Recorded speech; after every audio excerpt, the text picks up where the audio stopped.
Well, welcome everybody. This is Mark Pasha, and we have with us the faculty of Robbins Madonis Training, Tony Robbins, Chloe Madonis, Magali Pasha, and myself. And we're going to be talking about some of the opportunities that are live right now in the field of coaching. It's a very exciting time to be a coach. It's a time when the mainstream public is really embracing the idea that someone could come into their lives and help them take steps and actions to make a significant improvement in their life. So we'll discuss some of the opportunities as well as some of the myths, some of the preconceptions about coaching that are holding coaches back. And then we'll talk about how smart people from a variety of different career backgrounds and different industries are using the skills of coaching, not just in coaching sessions with clients, but also in their workplace to better understand and help the people that they live and work with. So today's conversation will focus on three topics. 1, the role of emotions in coaching. 2, the goal of the coach. And 3, the new applications of coaching skills in a variety of industries. So Tony, I want to say welcome. Thank you. It's great to be with the family here, even though we're a bit virtual right now in different parts of the world. So thanks for inviting me on. Great.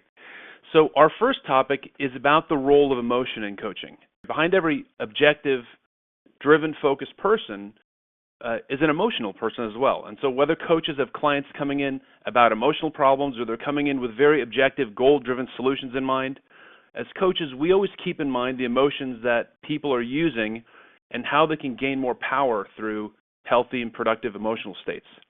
So Tony, you teach that most of what holds someone back, both in their achievements as well as their ability to enjoy their achievements, is their psychology. So their ability to create meaning and emotion. So let's talk about how you use emotion to create change. I think this is one of the single largest challenges that hold coaches back. I think so many of us are driven by our psychology, I should say our minds rather, our intellect, and we want to know all the strategies and all the tools and all the answers to do something. And you know me very well. I'm insanely obsessed with finding strategies because strategies can compress decades into days. If you figure a better way to do something, you can save somebody who's been hammering their head against the wall an enormous amount of time. But what I found is all real change, somebody can have the right strategy sitting right in front of them. You can show them what to do, how to do it. They know exactly what to do, and they're still not doing it. And the only reason is because of the emotional content that's going on. I always tell people emotion is the invisible force. It is the force that changes people, including the people that act like they have no emotion because they're hanging on by a thin thread underneath because of what they really feel. They're afraid to feel.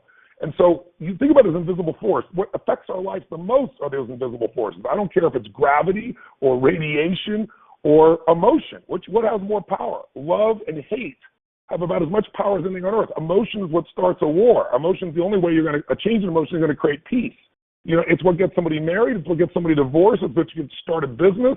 It is the quality of your life because ultimately what you get doesn't make you happy.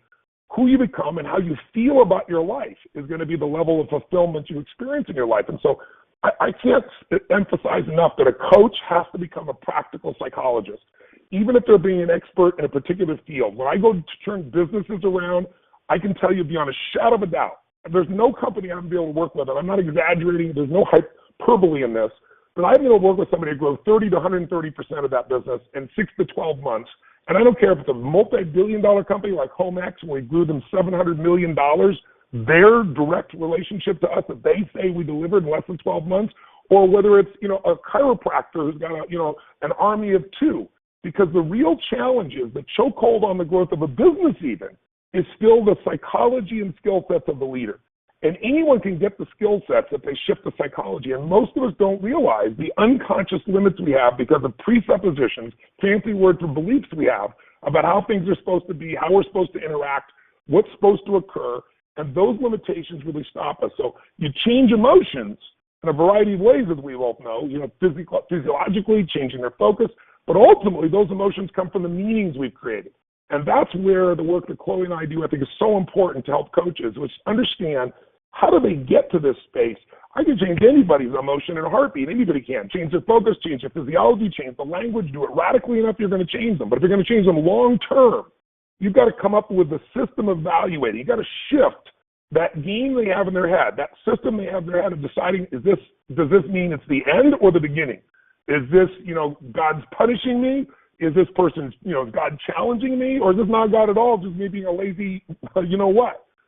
So changing what things mean. If you think this is the end of a relationship, you're going to be interacting in that relationship completely differently than if you think it's the beginning of a relationship. Meaning creates emotion. Emotion creates the quality of life. So I just want to leave that off because I hear so many people go, yeah, I don't need that emotion stuff. I really want to just work on these skills of growing the business. And I just laugh because 80% of changing that business is changing the emotion of those leaders. Giving them the skill sets, don't get me wrong, is critical. If the guy doesn't know how to manage the financial aspect or how to market or how to innovate, they're not going to grow that business. But whether it be business or relationship, they equally need you to tap into that invisible force, that unbelievable power. Think of emotion as the fuel for change. It's the ultimate fuel. If you ignite that fuel in one way, you're going to fuel change for success. You ignite it another way, you're going to fuel change for failure. And our job is to understand the emotional content, including that person who seemingly has none on the surface. Okay, that's great. So that leads to my first question, Tony. The question is, what is happiness? You know that today there's great interest in psychology and philosophy circles in the issue of happiness and how to achieve it. There's even courses being taught at universities on how to be happy. So implicit in my work is the idea that happiness comes from harmonious relationships and from giving to others. The Buddhists believe that happiness is the inner calm accomplished through meditation. The Jews believe in doing tikkun, that is, that we are here to change the world. Is your belief that happiness comes from living with passion? Well, I think, Chloe, you and I have so much love and respect for you because you live this world of meaning. Let me clarify. I think happiness is the mental game that people are pursuing, and it doesn't last. Think of it this way. Pleasure is in the body. Happiness is in the mind. Joy is in the spirit. So what I think people are really after is an extraordinary quality of life. They want an extraordinary quality of life, which would be life on their terms, which can be defined by anybody, because one person's idea of life on my terms is to have this beautiful garden. Somebody else wants to build a billion-dollar company. Someone else wants 2.3 perfect children. Somebody else wants to merge with God, right? Your model of the world determines to a great extent how you feel. When people are happy as a rule in their mind, it's because their life conditions match how they think it should be. So if I ask people all the time, I'll say, write down for me an area of your life. I don't care how unhappy you are normally. Just what's an area of your life that you're pleased with? What's an area of your life that, sure you may want more, but you really do feel good about that area of your life. I don't care if it's your body or your emotions or your relationship or your finances or the relationship with your kids, your relationship with God. And I'll have people come up with whatever that area is. And I'll say, then write down why you're happy with that area of your life. And what they'll invariably do is they'll say, I'm really, really happy in my relationship because I found the man or woman who truly loves me. I love them. I give to them. They give to me. There's no battling for significance. We want the best for each other. And they'll give me all their criteria for being happy in a relationship. They'll give me their rules. And I'll say, okay, now write down an area you're not happy with. And they'll say, oh gosh, I'm not happy with the relationship with my kids. And I'll say, why? And they'll say, because, my kids don't do what I want them to do. I work with them. I try to give them great values, and they make these other decisions, and we end up in fights. And then they give me all their criteria for being unhappy in the relationship with their kids. So when your life matches your expectations, or at least your core expectations, you feel a certain level of happiness. That's one level in the mind. And when your life doesn't match it, there are people of extraordinary lives who got, have people that love them, have wonderful children, have great health, have great friendships, have plenty of economic opportunity or freedom, and they're miserable. They'll go kill themselves because they think they should be in a different place than they are. So happiness is a mental game. Pleasure you can do just by eating, smoking, drinking, taking drugs, having sex, getting by a warm fire. There's a million ways to do it. Joy comes, I believe, for what people are really after, and that is a life of meaning. It's deeper. You could be, in a concentration camp, as horrific as that experience could be. It's probably as horrific as any human could go through. And there are people there that manage to take and convert suffering into meaning, where by my going through this, somebody else doesn't have to do this. By my living the experience and making it through this, someday I'll tell the story and this will never happen again. And so meaning is what we're really after. But meaning doesn't leave, and meaning comes from this experience of who you become and what you've given. It's like, here's the theories of happiness. One, rockstar happiness. Rockstar happiness is, okay, I got everything I say what I want, and I can go get it instantly, and I'm fulfilled. Rockstar happiness doesn't last even for a rock star. We know, you read all the stories about the people that kill themselves, or they run into a building, or, they're drugged out in rehab. Getting what you want, we think will make us happy, but it really doesn't. It gives us pleasure in the moment, makes our mind feel happy. Another theory of happiness would be, a variety of religions that teach, look, life is suffering, so lower your expectations. You're never going to get too happy, so you never have to get too sad. To me, that's not a very alive way of living. I know it's a very wonderful way for many people, but it doesn't match my personal model. But it'll work. You want to lower your expectations, and where you expect this is what life is about, you don't get too high, you don't get too low. A third approach to this would be flow. That's what you were asking about, really, Chloe, when you said, does living, in a passion state give you happiness? The answer is yes. That's the concept of flow. When you're focused on something where you disappear. I always tell people, you want to know your test of whether you're in love or not, love with what you do, love with the person you're with, there's 3 simple tests. Test number 1, if you're in love, is the first thing that happens is time disappears. You don't even think about time anymore. When you love what you're doing, time flies. When you love what you're with, time flies. Your second thing is you disappear. And it's not about me anymore, right? You're in the flow of the experience. And the third thing is you need nothing else. Well, when you're in a flow state, you're happy as can be. So some people could do that crocheting. Some people can do that playing a sport. Some people do that when they're writing. I get that experience when I stand up on stage and somebody raises their hand. I have no idea what they're going to say. In a few seconds, they're going to tell me the challenge, and my brain's going to go, it's done. And my heart and soul and connection go together, and things unfold. And I know it's done before they finish. I don't know how it's going to be done, but I know it's going to be done. It's a flow state. Well, I'm not there anymore. It just comes through me. So that's another way. So you can have rockstar happiness, get what you want, control it all, but it won't last. You can have lower your expectations happiness, nothing wrong with that, except I think you miss out on a lot of the juice of life from my personal perspective. You can get it by putting yourself in a flow state, but you're not in a flow state every moment. The only lasting happiness, I believe the quality of your life is exactly what you said, Chloe. It's why you and I are partners and we'll do the work we do together. The quality of your life is the quality of your relationships. But it's your relationship with yourself, your relationship with whatever you perceive your creator to be, your relationship with your loved ones, your friends. That determines the quality of your life. And what makes that quality better is it has to start with you. And where it starts with you is with the top 2 of the 6 human needs. The only thing that makes you happy long term is growth and contribution. That's what's going to make you not happy, but fulfilled. That's what's going to give you that lasting feeling that isn't like candy or sugar that you get a high from and it disappears. And this is why I tell you this. I don't care how much money you have, how many people respect you, how many people love you, how many beautiful children you have. Human beings have to grow or they die. So I can give you happiness in one word, progress. If you're making progress, you're going to feel happy. If you're overweight, and you're 50 pounds overweight, and you finally start to go walking, or you start to get yourself every day to get up and start your day with a new momentum, even if you haven't lost 10 pounds yet, if you make real progress, you feel lighter, you feel more alive, you feel like you're more in control of your life, you're going to be happy. But progress has to lead to something beyond yourself, which is contribution. So if you and I grow, we have something to give. And life, it sounds corny, but I remember I was driving in my 1968 Volkswagen Baja Bug. I was working for this man, Jim Rohn, who was a personal development speaker, and I was working my tail off, but nothing was really coming together at the level that I wanted, and I was trying to force everything, and why weren't people responding to me? And it was like 1 o'clock in the morning. I'm driving on this freeway to a place called Pomona, California, and that wasn't a nice area at that time. And I pulled over, literally, this is 1 o'clock in the morning, there's maybe one car in the distance. I pulled over to the side, I grabbed my journal, it was this eureka moment, I wrote down one phrase. I still have the journal I wrote on, I filled the whole page. All I wrote down was, the secret to living is giving. I was so focused on what I wasn't getting, I lost focus on what I was here to give.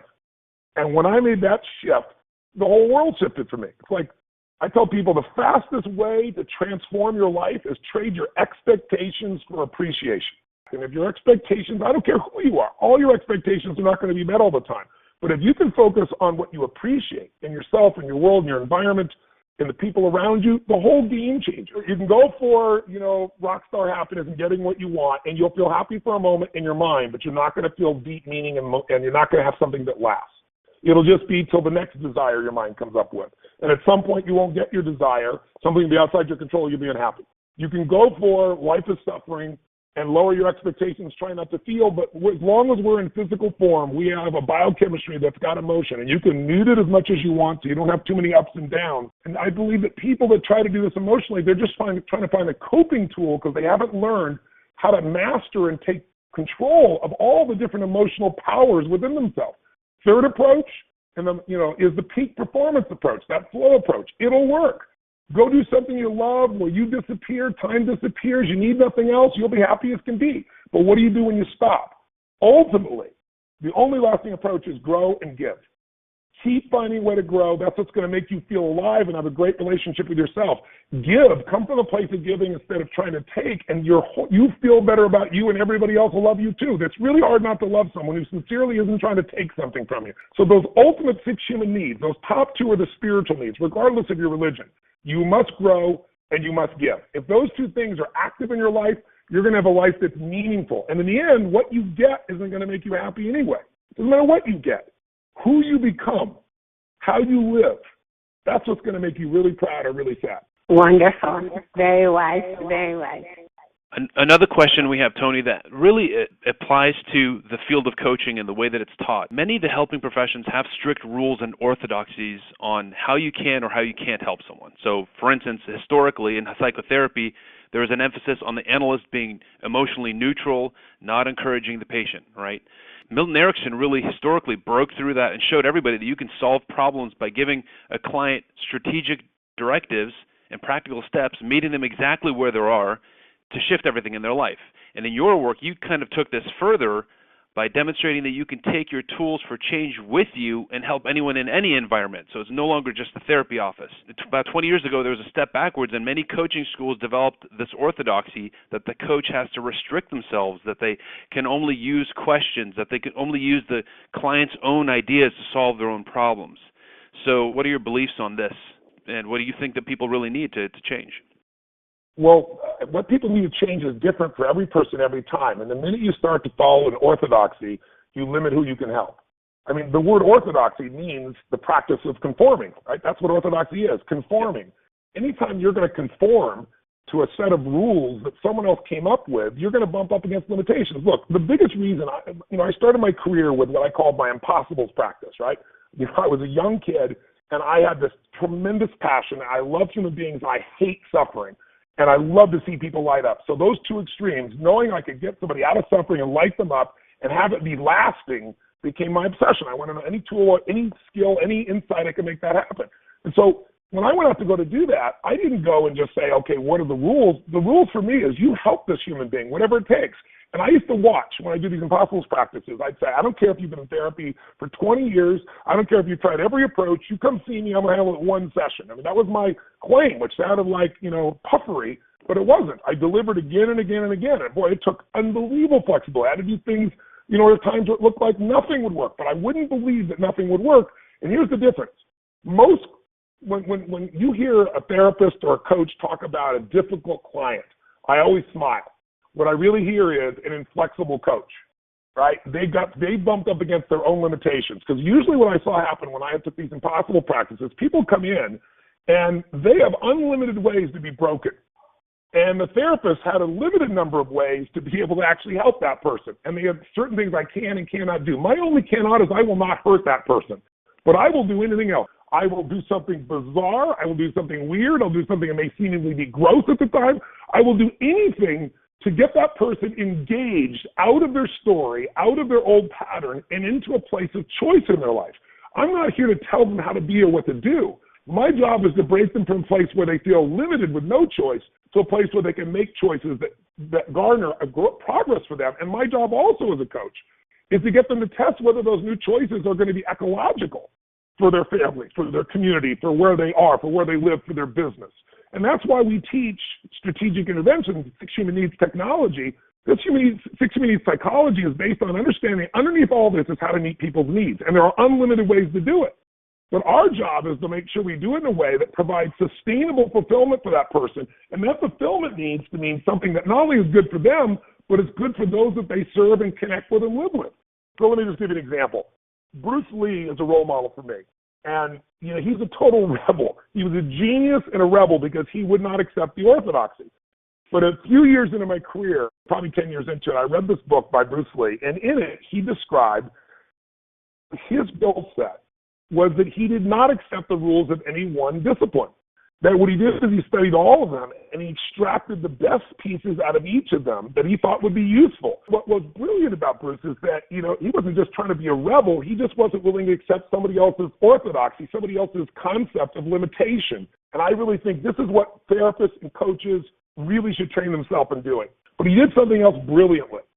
He practiced all these skills from every position, meaning most people in karate, for example, doing their katas are on both feet the whole time they're training. Are you always on both feet when you're fighting? Of course not. And he thought this was absurd. So he would train to do all of his skills from all of these, whether it be judo, karate, kung fu, whatever the case may be, from a position of prone on his stomach where someone could attack his back. He did them on his back. He did them standing. He did them on one knee. He did one falling backwards. He literally trained himself to use his skills from every position, and he eventually chunked these up to 3 positions, very simply. I'm going to train myself to use these skills in a superior position. I'm going to train myself to use these in an equal position, like traditionally in karate, for example, across from somebody, you're both on your feet, and I'm going to do one from an inferior position where they have the advantage over me. The brilliance of this was that now, all of a sudden, he could be in a position where the person attacking him, he's on the ground, he's on his stomach or his back. They go, look, I have full power over this guy. That illusion allowed them to drop their guard, and that's when we take them out because we have the skill set there. Now, how does this relate to a coach or therapist? You probably think I've gone far afield. I'm not. The way I work with people is my view of life is equality. And the reason I'm equal is Chloe's a perfect example, and she knows I'm not being puffery with her because she knows how much I love and respect her. I love and respect Chloe because Chloe has a level of passion and caring. I mean, the reason we became partners is because we both care so much. She cares for the underdog. She'll do more for people than most people ever know her, and she is brilliant. So I look at Chloe as superior to me. I look at you, Mark, as superior to me. There are pieces that you can do that I can't do. You can analyze something from an outside or in the middle of. Every person is superior to me. That does not make me feel inferior, it just makes me respect them. Because I also have the opposite belief. Every person I meet, I'm superior to as well. Not because I'm better or smarter, because I have different life experiences. Chloe has life experiences I don't have. You have life experiences I don't have. I know you're going to be superior. Some people are superior in things I don't want to be superior. They're superior at feeling miserable, but they're still superior. Or they're still singing or dancing. So I know it's there. So even if I don't know what it is, I have people feel a respect for me because it's real. Because I inherently know this soul has things I don't have, and that brings respect. On the other hand, I can walk in and own myself because I know no one else has 36 years of experience of working with everything from, somebody breaking down with 42 personalities, live on television. I got to intercede in that moment to the President of the United States. So I got to turn something around and saying, they're going to impeach me in the morning. What should I do? I've been in experiences most people never dream of, and I figured out how to win in those situations. So I own myself. That allows me to play the game as equal. Having said that, if you as a therapist are always interacting with people from an equal position, like, okay, what do you think? Tell me. You are never going to be able to lead certain people.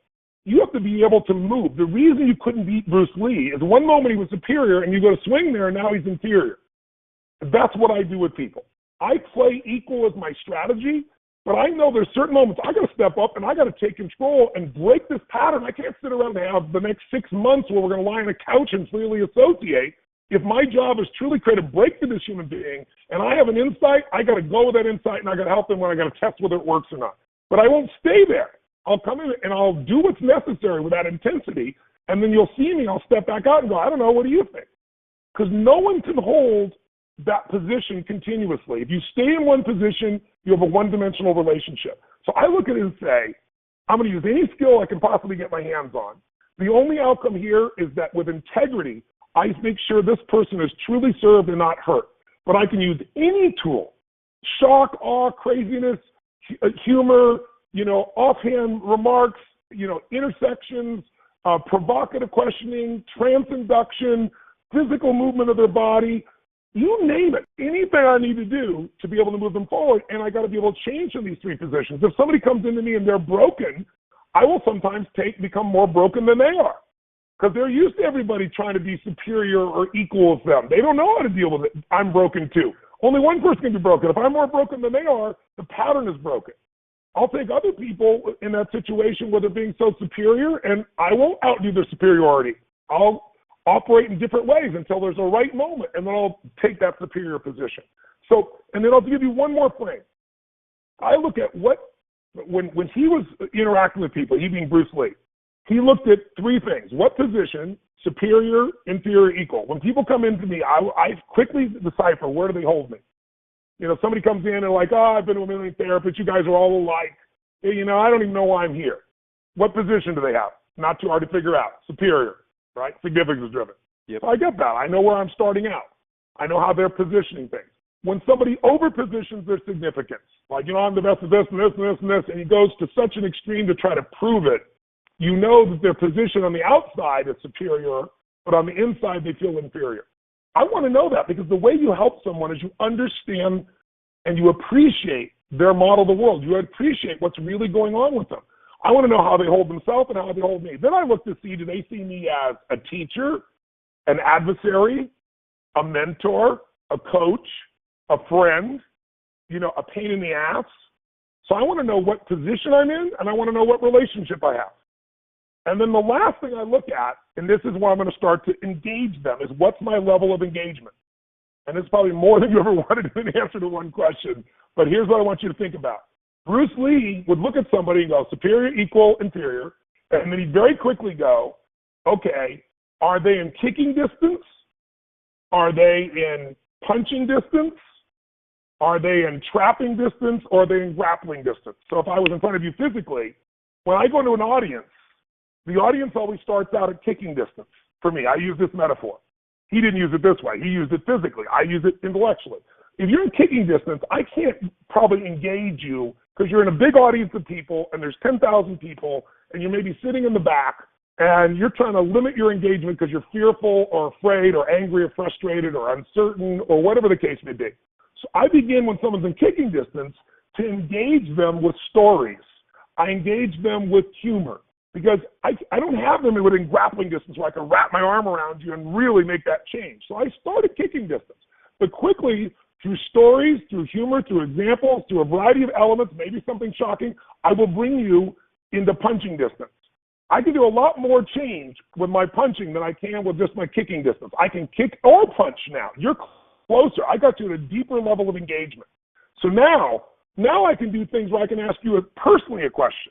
If I ask you personally a question that can change your state or change your emotion or reveal something or shock something or connect you to something, wow, now I'm bringing you even closer. Now I can bring you from punching distance into trapping distance where I can lock you down.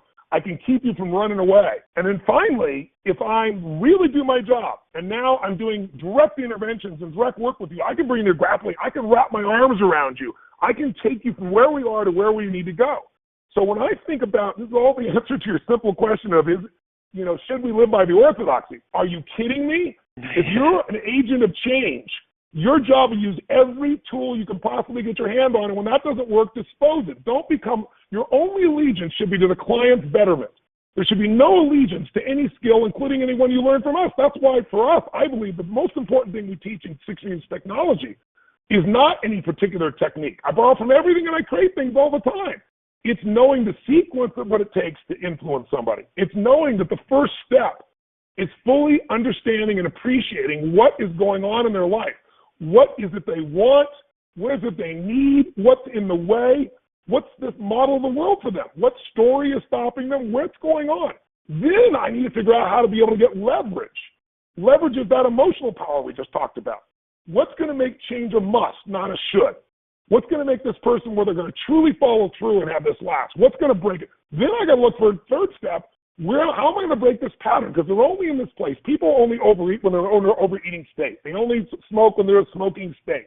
They're only angry in an angry state. You can change anybody's state if you break the patterns. How am I going to break these patterns? And in order to do all that, I'm looking at what my level of relationship is with that person. I'm looking at the position. I'm looking at what the level of engagement is. And then I use that. And then I go to the fourth step that we teach. Now I got to define the problem solvable terms. It's no longer MPD, multiple personality, 52 of them. I've had them my entire life. I'm in an institution and I'm on all these drugs and I can't be done. I go, no, You're just somebody that's bored with one personality, just like most kids. Most kids, I'm Superman. No, I'm Superman. I'm Superman and Batman. I define this as bored and looking for more playfulness, not willing to limit yourself to the lie of one personality, and all of a sudden it's not MPD, it's something we can figure out how to use as a benefit. And then what do? We bring in new resources. If that person is stuck and they're frustrated, they're angry, there's humor somewhere in their life. If that person is a great football player, but they can't stand in front of the room and speak, I can take the confidence and the emotion from being on that football field and put it in their body when they go up to speak, and it's a different game. It's bringing the resources together. And finally, we now need to make sure we condition those changes, step 6. Condition them so they'll stick.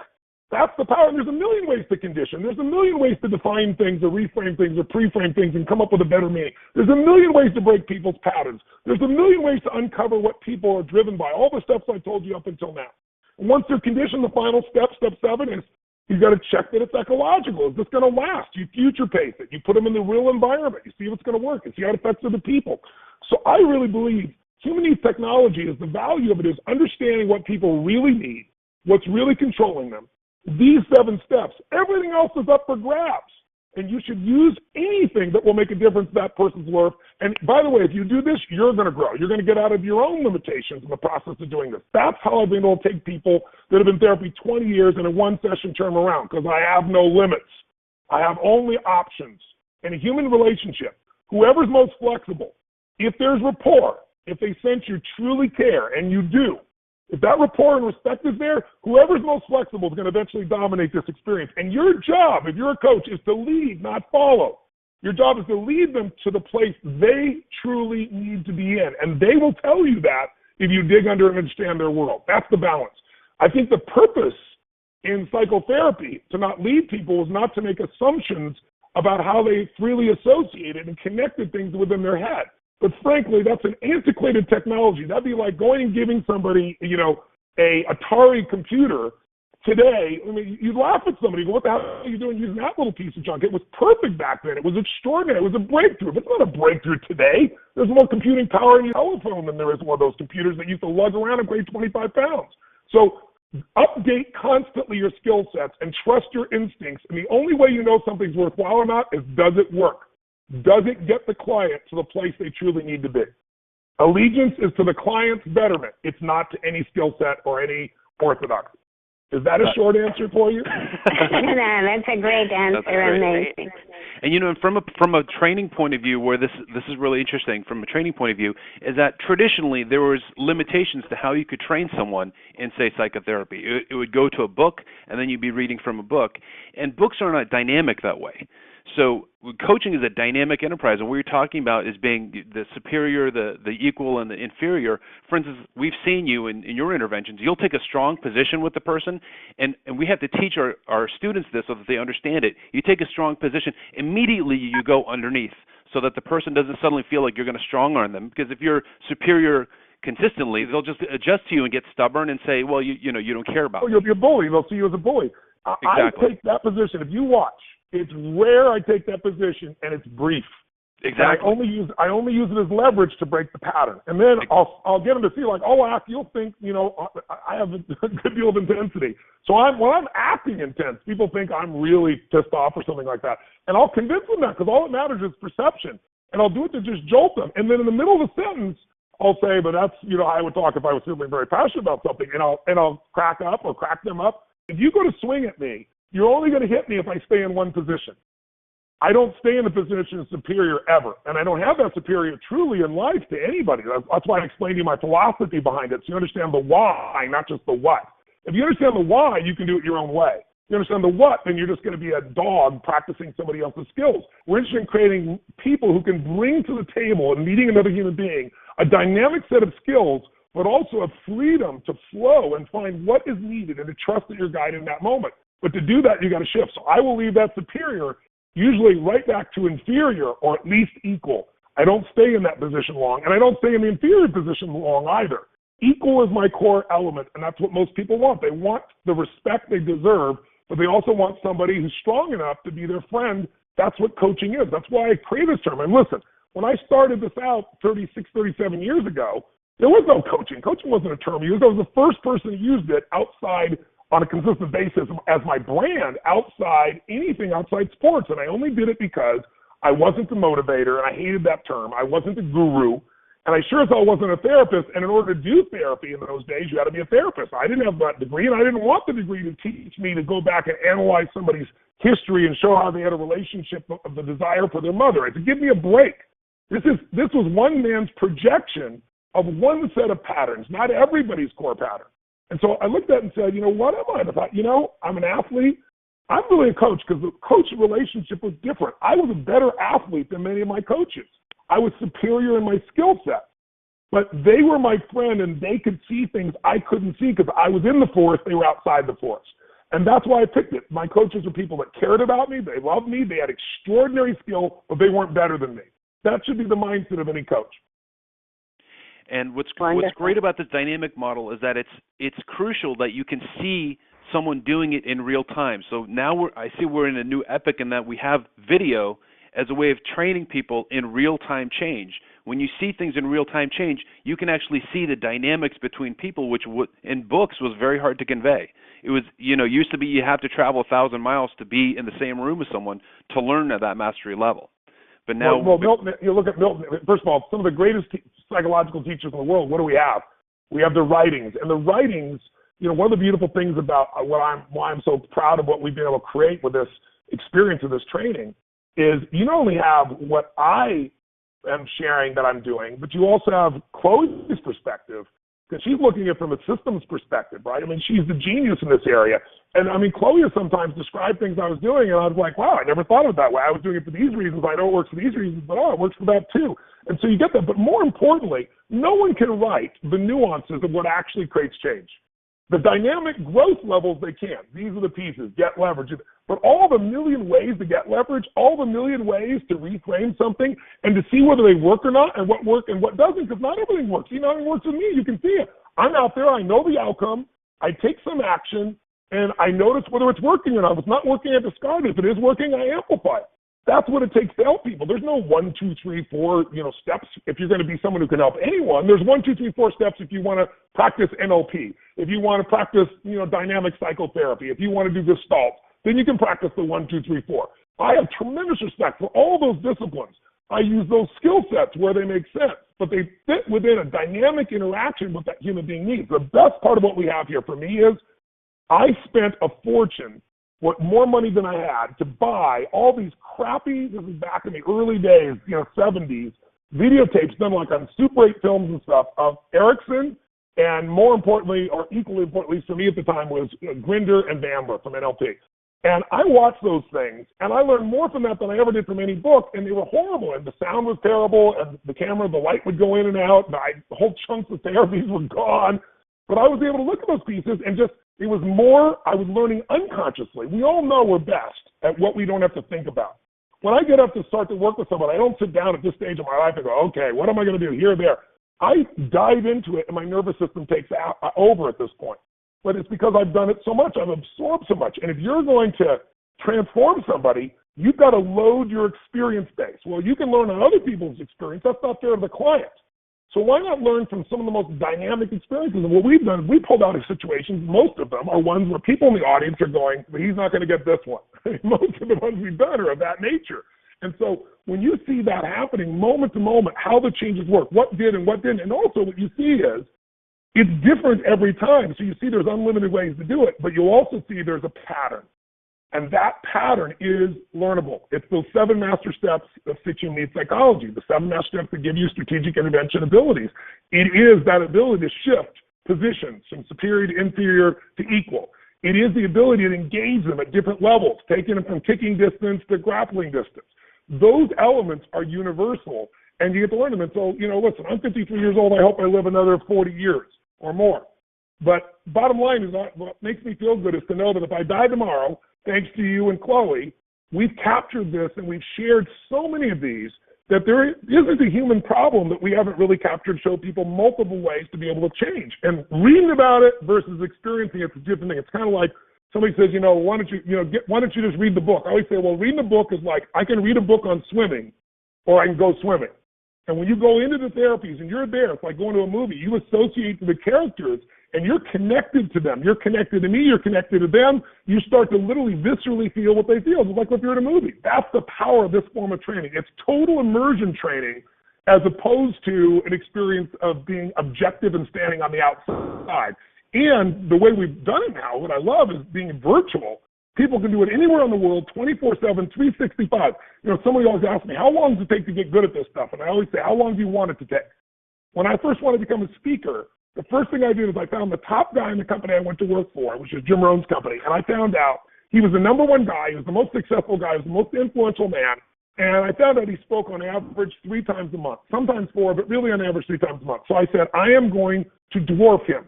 And I had no skill sets. I didn't have 1 tenth of his ability. And I said, I'm going to dwarf him within 6 months or less. And I said, it's real simple. It's not that I'm smarter. It's just I'm going to get more immersion. He's talking 3 times a month. I'm going to talk 3 times a day. And that's literally what I did. I booked myself 3 times a day. So picture this. In 4 days, I'm getting 4 months of his experience. In 12 days, I got a year's worth of his experience. In 6 months, I've got a decade's worth of his experience. That's what I believe can be done. And so you can go at this stuff as slow as you want, as gradual and comfortable as you want for your life, or you can immerse as fast as you want. That's the power of what we've done with this training and why I'm so proud of it. Yes, wonderful. Our second topic is about the goal of the coach. So some coaches specialize in helping the client get a specific type of result. It's like a weight loss coach focuses on the person's health and well-being. But the client may come in thinking that they want to lose 20 pounds, but as we see in your interventions as well as ours, is that a client ends up achieving many more goals than their 20-pound weight loss. They want to learn how to deal with stress and anxiety. They want to deal with social situations, and they want to feel healthy and fit. So how do you look at that when someone comes in with a certain type of problem? And specifically, we have a lot of professionals who are focused on giving people this one type of result, like a weight loss or a health coach or a body worker. And then they're frustrated because they want to be able to expand and understand and help the whole person.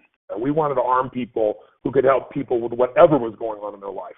There's nothing wrong with finding a niche, and finding a niche might be a very good ability to go deep, right? You know, it's hard to go deep in every area of life unless you understand that whether it's weight loss or whether it's a divorce problem or whether it's a business challenge, there are certain skill sets, like there's certain rules of the game you got to understand masculine and feminine energy, or understand the dynamics of an intimate relationship different than a general relationship or a friendship. There are certainly different dynamics or skill sets involved in a business.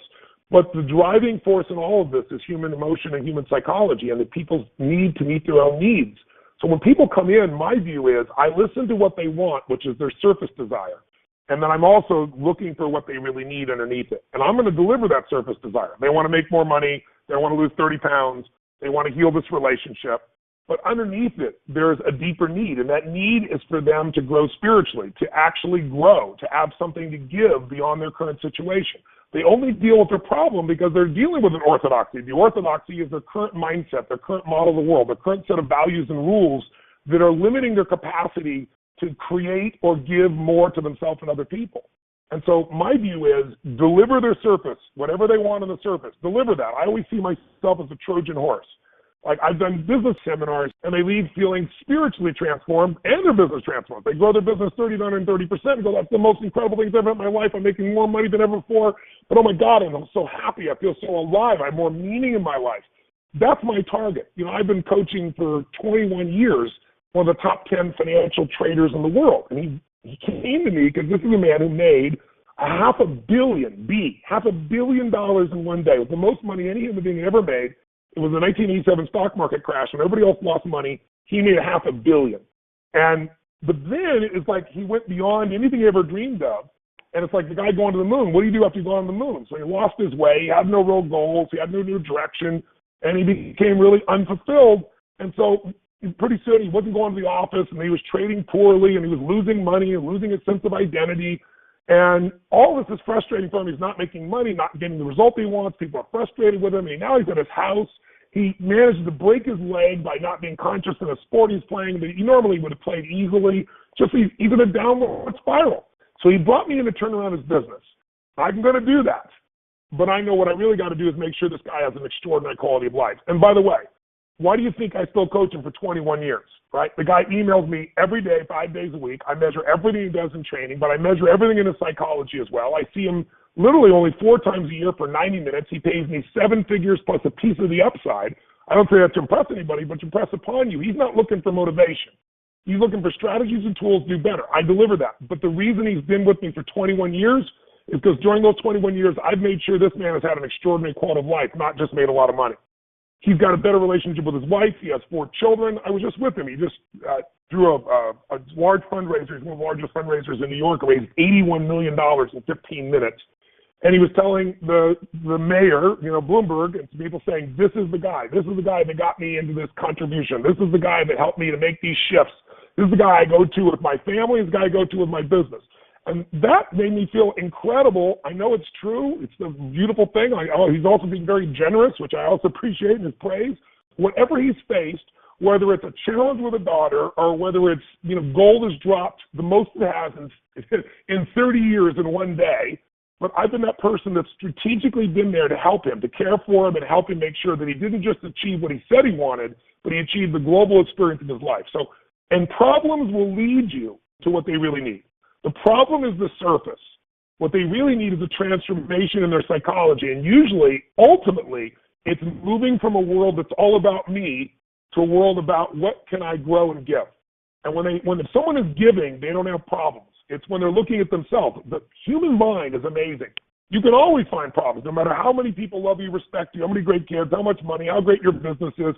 Your mind can find a problem with anything, because if you're in a giving mode, you're not going to find any of these problems. And ultimately, I'm going to help them solve their problem, but I'm going to get them to enter a world where they're spiritually growing, where life's more than about me, it's about we. Wonderful. So, Tony, many schools of coaching emphasize that the coach should not talk about the client's past or ask questions about the past. I know that you discourage people from focusing too much on their story. Yet, if you don't understand the past, how can you understand the present? A coach needs to know what events led to the client's current situation. Now, research with PTSD clients now shows what I've always said, that telling the story many times causes the person to relive the trauma.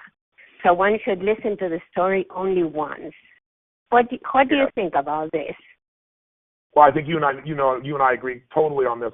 But even when people tell their story, the reason that it works, and I've done it with plenty of PTSDs. I think I sent you guys a little video of a gentleman I worked with on stage there that had migraine headaches, massive migraines, explosion. He buried 61 of his men, 61. So he went to 60. There weren't 61 funerals because some of them were died up together. But imagine going to 40 or 50 funerals. Bombs going off all around him, massive PTSD. Light sensitivity where you wear glasses all the time. Physically his arms and body shaking like crazy, out of control all the time. And, I worked with him for an hour and all it's gone. And I went on with Pierce Morgan with him. And the woman who saw the video, which you guys cut up for me, thank you. She saw the video previously of just how he entered in. And then she met him when he walked in the room and she started to cry. Because she couldn't believe, because he walked in like a movie star. He had so much presence about him, and he was so connected. There was no fear in him, no shaking, no glasses, and that was a year later. He doesn't have not a single symptom of PTSD. So when he was telling his story, if you watch what I did, was I interrupted that story. I let him tell it, but I interrupted it because what I want to do is break up that pattern. When someone goes back and tells the same story again and again, all you're doing is taking the same neurological wiring and strengthening it. And that's what they do most of them in therapy. They tell their story and they tell their story and they become more and more associated. And all it does is put them back in the same trance state.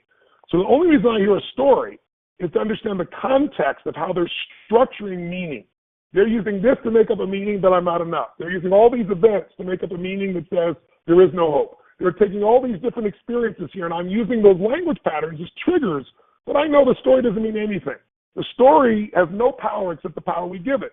It's the charge that we attach to the story. I could tell you that my mother was an alcoholic, and my mother beat me with a belt and with hangers, poured liquid soap down my throat until I threw up. I could tell you that crying out of control. I could tell you that disassociated. I could tell you that, it's a fact, which is what it is. It's a fact. And I love my mother to death, and I wouldn't be who I am without my mother. God bless her soul, passed on, but all those experiences helped to shape me. Why do you think I became a practical psychologist? I had to figure out how to survive with this woman and keep her happy. I had to learn how to make the most subtle changes to protect my brother and sister. And yet she was a good woman who loved us completely. I had to see how good people could act so badly. It's part of why I can help anybody. I'd have empathy for those pieces. So I tell you this because I think when it comes to the story, you got to break up their story. Even when they're telling it to you, I don't let them go there. I remember one time a person walked into, when I lived at the Del Mar Castle, and I had people come meet me there, and I had a three-story turret. And on top of my office was on the third story. It was this castle turret. And it overlooked the ocean, just this beautiful, magnificent view. But on top of my office, I had built this little platform. So it was like a lookout. And I'd go up to this platform and look out. And when people would drive up, it was a really neat home. And it's a castle built from pieces of castles in Europe. And it's, neat looking place. And they come up and they look at this place and, you'd see this look of awe on their face. And they're in this wonderful state. And I'd be watching. They can't see me. I'm on the top of the turret. So then my assistant would bring them up, 3 levels of these round stairs all the way up, circular stairway to the third story. And I'd meet them, and they'd be in a great place. And, oh, Mr. Robbins, thank you so much. It's so beautiful to meet you. And thank you for seeing me. And, oh, what a magnificent home. And I'd go, wonderful, and sit down. And as we start, they go, well, my father is my husband. And they start to go like this. And I say, stop that. And I yell, stop that, as loud as I could yell, scream at them. And they jump 10 feet in the air. And they go, what? I said, I didn't say we'd started yet. Did I give you permission to tell that story? And they'd be shocked. They look at me like I was crazy. But in that state of jolting their story, it's like trying to play an old CD. We used to listen to music on CDs or phonographs in the old days, right? That CD only hear the same music every time because there's a pattern there. So even while they're telling the story, I put a scratch across it, another scratch across it. You scratch that thing up enough, they'll never be able to tell that story again. They'll never be able to feel that story the same way again. So I hear the story. And when people who are PTSD tell the story multiple times, some don't get better. Because if they tell the same story in the same state, in the same way, it wires it more. But I'll have someone tell the story as a disinterested third party. I'll have them tell me from God's perspective. I'll have them tell me from their brother's perspective. I'll have them tell me from the enemy's perspective. I'll have them tell it to me where they got to tell me the story, but they can't ever change the tone of voice from sounding like Mickey Mouse. Then we've broken up the story. So I only want to know the story for one reason.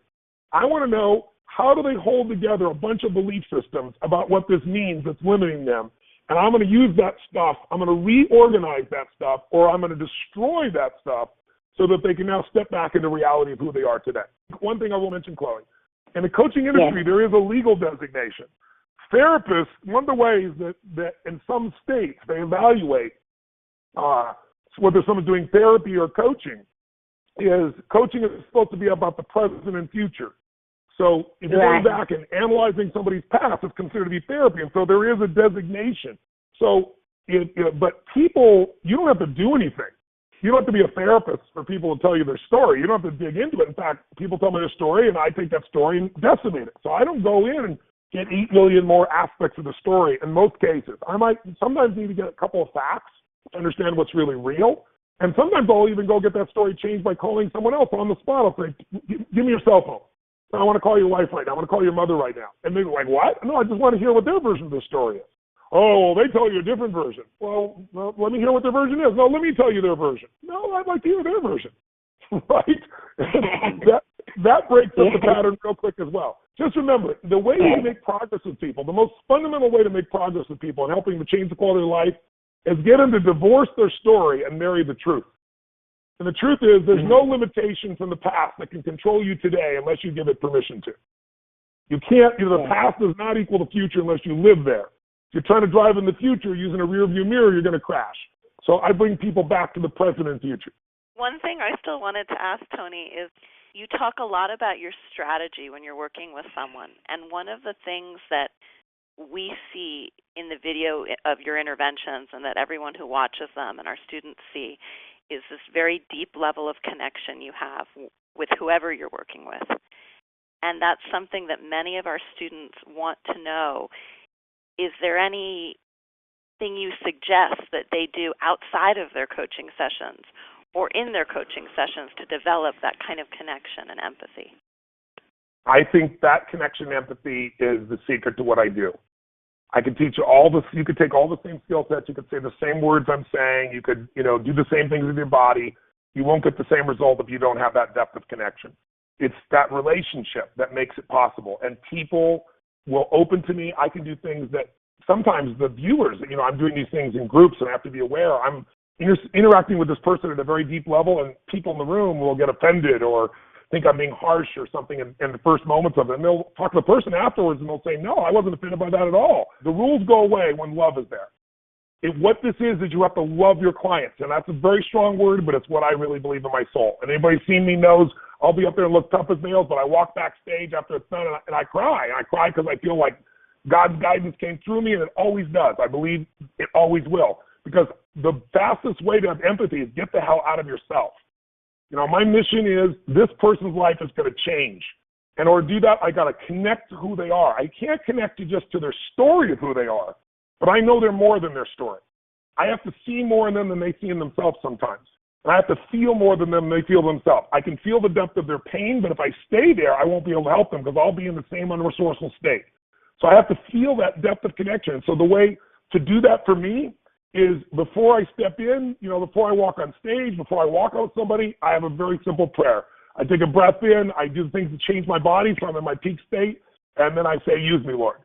And that's not being religious, it's just asking for guidance and trusting. And for some of you, if you don't believe in a religious source, then think of it as asking your unconscious to take over.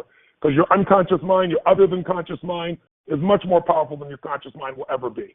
And I step into that mode, and it's a state of service. You can destroy the most powerful shield with love. It's the only thing I know that can do it. You can try every other weapon, it won't work. But if you truly care, then all you got to do is connect to these people as if they were your sons or daughters. I have a friend, Dr. David Feinberg at UCLA. So I think they have about 25,000 doctors. It's one of the top research facilities in the country. But when he took it over, he didn't have any of these skills. And he can transform that hospital. He decided this was about serving, that the hospital was about serving the patient, and that it wasn't enough to say that we objectively did the best gallbladder surgery if the person was miserable during the process. It didn't work for us to have X percentage of people get their catheters put in wrong and as a result get infections and have X percentage of them die. His mindset that he brought there was, he said, look, right now they did studies and they found out that, check this out, 29% of the people said they'd recommend the hospital. 29%. So imagine 71% of your clients won't recommend you. Right? And he changed that in 6 months to better than the Ritz-Carlton, where 91%, if I remember correctly, of people would recommend the hospital. And the way he did it was one simple way. He walked around and talked to everybody to find out what they needed. Same thing you're supposed to do as a coach. He talked to patients. He found out their food was cold. He found out it was noisy at 2 o'clock in the morning when they're trying to sleep and they're not getting rest and they're waking up, feeling overwhelmed by the next drug therapy because they had no sleep. He found all these simple things. He found that people are waiting 2 hours to get a bed when really if you just treated them in a site where they didn't have a room for emergency service with some curtains, we could get 90% of the people taken care of in 20 minutes. He just looked at what people's needs were. But I'll tell you the way I thought of him. His entire mindset in that hospital is, what if this was your mother? What if this was your mother? Would you tolerate this if it was your mother? Would you tolerate her being sitting in the corner here for 2.5 hours wondering if she's going to live or die because somebody else has got some system they've gone through and they haven't found a way to cut through it? Would you tolerate, a woman being sent home with, inaccurate results and she asks for a taxi voucher and you say, no, you don't fit within the economic wherewithal to get a taxi voucher, you make too much money, and so the woman has no cash and she's trying to take a bus to get home. Would you tolerate that? I think what you got to do is look at everybody as your son or your daughter or your mother or your father or your brother or your sister or someone you care so deeply for that you would do anything for. And as far as what to do outside the practice, before I walk in the room, whether it's a big room, an audience of 10,000 people, or it's one-on-one, I try to think, even a big audience, who are these people? Why did they come here? What are they experiencing? What are they dealing with? If it's an individual, you can do some of that homework a little bit in advance. Some pieces here. When they walk in the room, I start to feel it even more.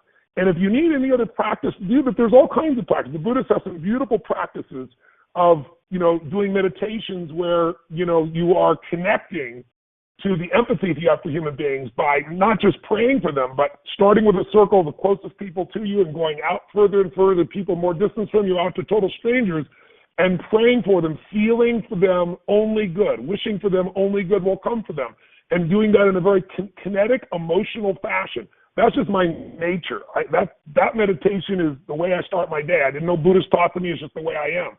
So connecting to your care, you got to know that your love, your caring, is the most powerful tool that you have to help someone else to change.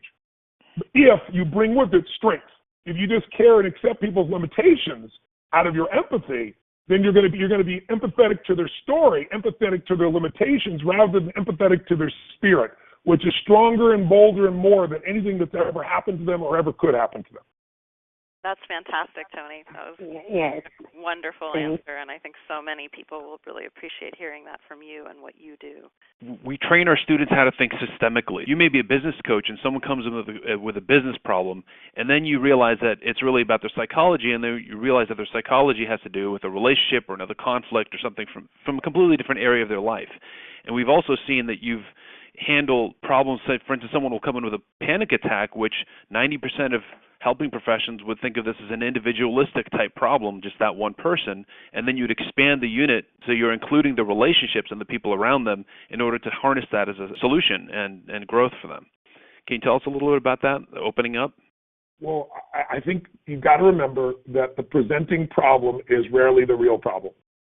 So, that was my problem with NLP, and don't get me wrong, NLP is played a huge part of my development. In fact, John Grinder, I personally would see as one of the most important role models in my life, because not so much what he taught, but more what he embodied. He was a man who had such physical presence, and he understood not only the psychology that he could describe to you, but he embodied a physiology that caused people to shift.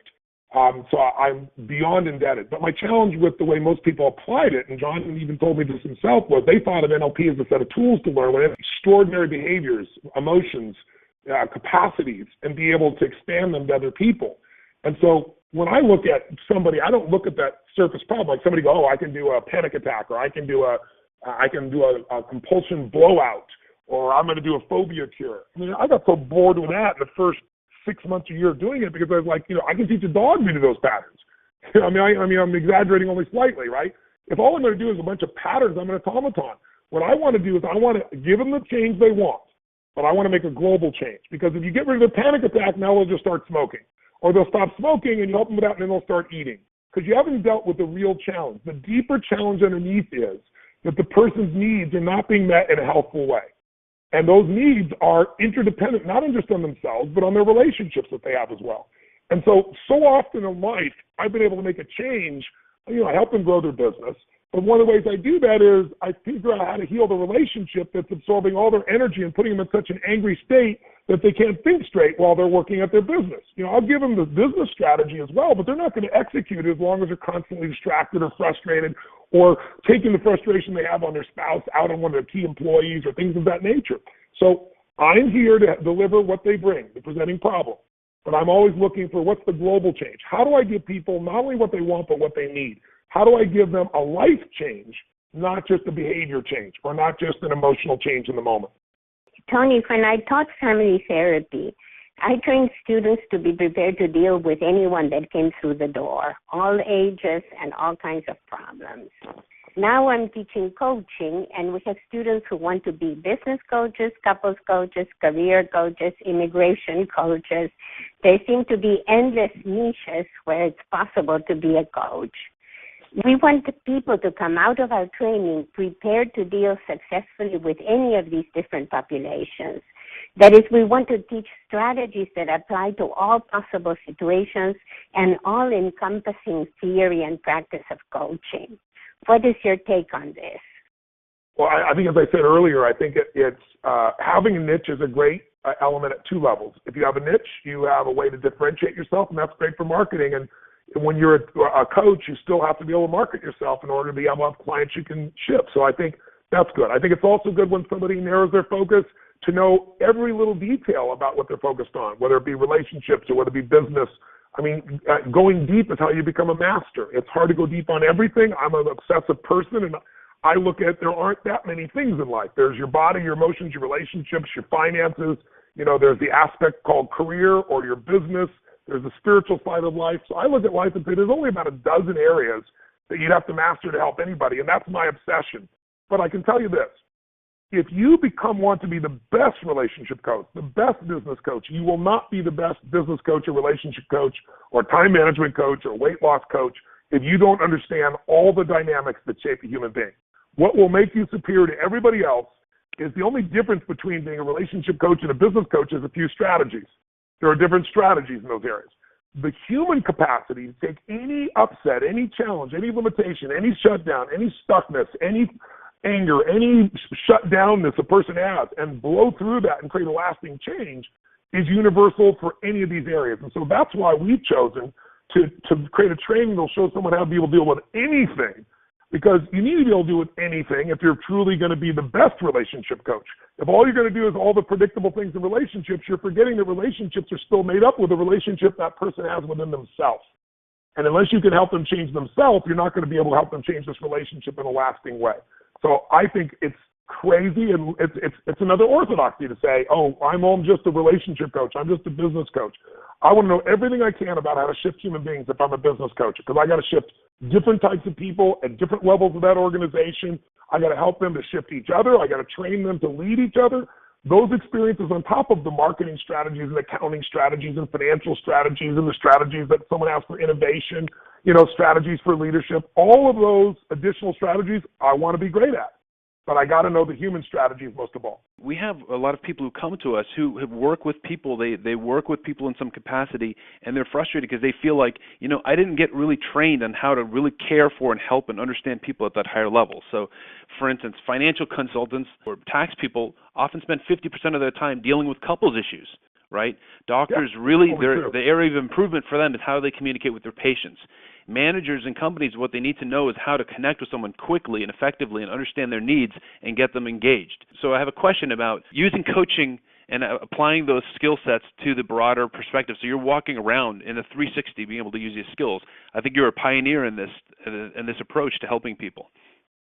Well, I look at it as if you're going to be a parent, if you're going to be a friend, if you're going to be a good business person, if you're going to be a professional coach, if you're going to be a great doctor, your job is to be an agent of change. You might call it an agent of healing if that's particularly if you're a medical doctor, but at some level, an agent of change is an agent of healing as far as I'm concerned. You're helping people to heal. And that accountant that's dealing with the challenges in the company business, he's dealing with the issues between different people. If you're an agent in Hollywood, 90% of what they're dealing with the emotions of people. As long as there's human beings, there's human emotion. As long as there's human emotion, there are systems of creating meaning. And unless you know how to do that, you'll never be the best at what you do. The person who has their skill set, whatever their primary skill set is, and yet they're a practical psychologist, meaning you don't have to sit and analyze and do therapy on somebody, but you can intervene and help them to create change in minutes. That person becomes the most valuable person in any organization, in any nonprofit, in any corporation, in any business, in any political system, and in any family. You're going to be the go-to person. To me, it's very simple. It's being a leader. If you're a leader, what a great leader does is something very simple. They're able to influence the thoughts, the feelings, emotions, and the actions of another human being for a greater good. If you can influence those things for a greater good, thoughts, feelings, emotions, and actions, there's nothing you can't do in your lifetime, and there's no limit to who you can help or who you can make a difference with or how far you can succeed in any endeavor you're involved in. And I think the biggest challenge is that people are trained with technical skills and strategies, but they get frustrated thinking, why doesn't this person do this, instead of saying, I know exactly when I'm doing this, and here's what I'll do so that they can do what they really need. That's the difference that we offer. That's the ultimate edge in any business or any profession. Well, thank you, Tony. I want to thank everyone for joining us. And everyone on the line probably knows that we're enrolling for Robbins Bananas core training right now. This is our comprehensive training program. And the skills of coaching, you can take it from anywhere in the world. It's a unique combination of video-based training where you study real coaching interventions step by step and see change happening in real time. You get live trainings as well where Chloe Magley and I meet with you every week in a live teleclass. You get community education where we not only practice our skills together one-on-one, we also have live phone-based discussion groups. We make friends. We belong to an amazing community of learners. We have amazing students who are doing really life-changing, masterful interventions, transforming people's lives. Our students and graduates are helping thousands of people every day now. And in this way, we're working together to bring a new standard for human understanding and change to the world. So we'd love anyone on this call to come and enroll in the training, learn with us, change lives with us. Go to getrmt.com to enroll today. And Tony, thank you so much for joining us. I hope this interview has triggered people to think about what's possible at a whole other level. And if you are listening and you're considering getting some training, I can promise you we won't betray your trust. We'll deliver. You won't just watch therapies or interventions. You will see breakthroughs. You will see things that you think are miracles, and you'll be emotionally moved. What I love about this training is while it'll give you skills to help other people, one of the biggest challenges I've had for many of the people in the helping professions is physician heal thyself. I mean, so many people in this industry got into the industry because they need to heal things for themselves, but they don't have the tools to do it, and they're trying to help other people. This is a chance for you while you're helping others to really master yourself as well. And I called to you as a person who obviously cares and a person who's a professional to say, take your game to the highest level. You spend this time with us, you're going to be able to help anybody. You're going to go deep, but also you're going to transform yourself. And that's my deepest heartfelt wish, is that your life transforms so that there's more of you to be able to help others with as well. So blessings to you, and hopefully I'll have the chance to meet you if you become a member of our team and a graduate of our course, and that you'll be a person out there doing good work that I'll get a chance to bump into. So thanks for having me on, and look forward to seeing you guys soon. Fantastic. Thanks for joining us for that interview. Now we're going to open the line for questions. Tony is not available to answer questions, but Chloe Madonis is here, and Magali Pasha and myself, and we'd love to speak with you. Any questions are welcome, so whether you have a question about the interview, about the training program, or a personal question, we're ready for you now. And some quick instructions.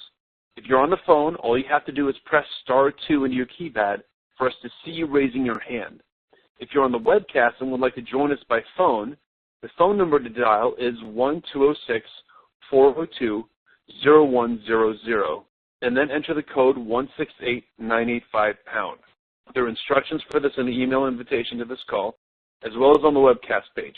And once you're on the line, please press *2 into your keypad. All right, so let's see who has a question. Let's ask, first question is from the 303 area code. I'm wondering, are you guys doing sort of what you did last Thursday or Friday, which is kind of an open coaching session, or are you just taking questions regarding... Right now, open questions. We have anything you'd like to ask us. Yeah, anything that you need. Okay, anything that I need. So I have been looking at coaching for several years now. I have been unable to move forward and choose a direction in my career, and it's something that's been really frustrating me. And I'm wondering, a lot of it is kind of wondering whether I have ADD or not. I'm actually got an appointment to see somebody about adult ADD symptoms, because I seem to be going from coaching program to coaching program, from make money online to make money online options, and picking none, and I'm really, really stuck, and I need some help. So, one thing that happens is that when we're going into something for the first time, there's a lot of hesitation, because you're going into an area that you haven't, you haven't done before, and so there's going to be more kind of that wavering. Do you have questions about these different options for yourself that are important to you? How would you address the situation of having the variety of choices? So the variety of choices, I think what bogs me down is I know a lot of it is, and again, this notion that we need a niche, and that we all can't be like Tony or Jack Canfield or some of the greats that just kind of don't have a niche and are just personal development. You need to pick your niche. You need to pick your niche, and I'm wondering, and that's kind of where I get bogged down is. Okay, let me give a quick answer to that. You don't need to have a niche. You can be a generalist, and many of our students are doing that. Okay. And then another funny thing sometimes happens when you don't have a niche.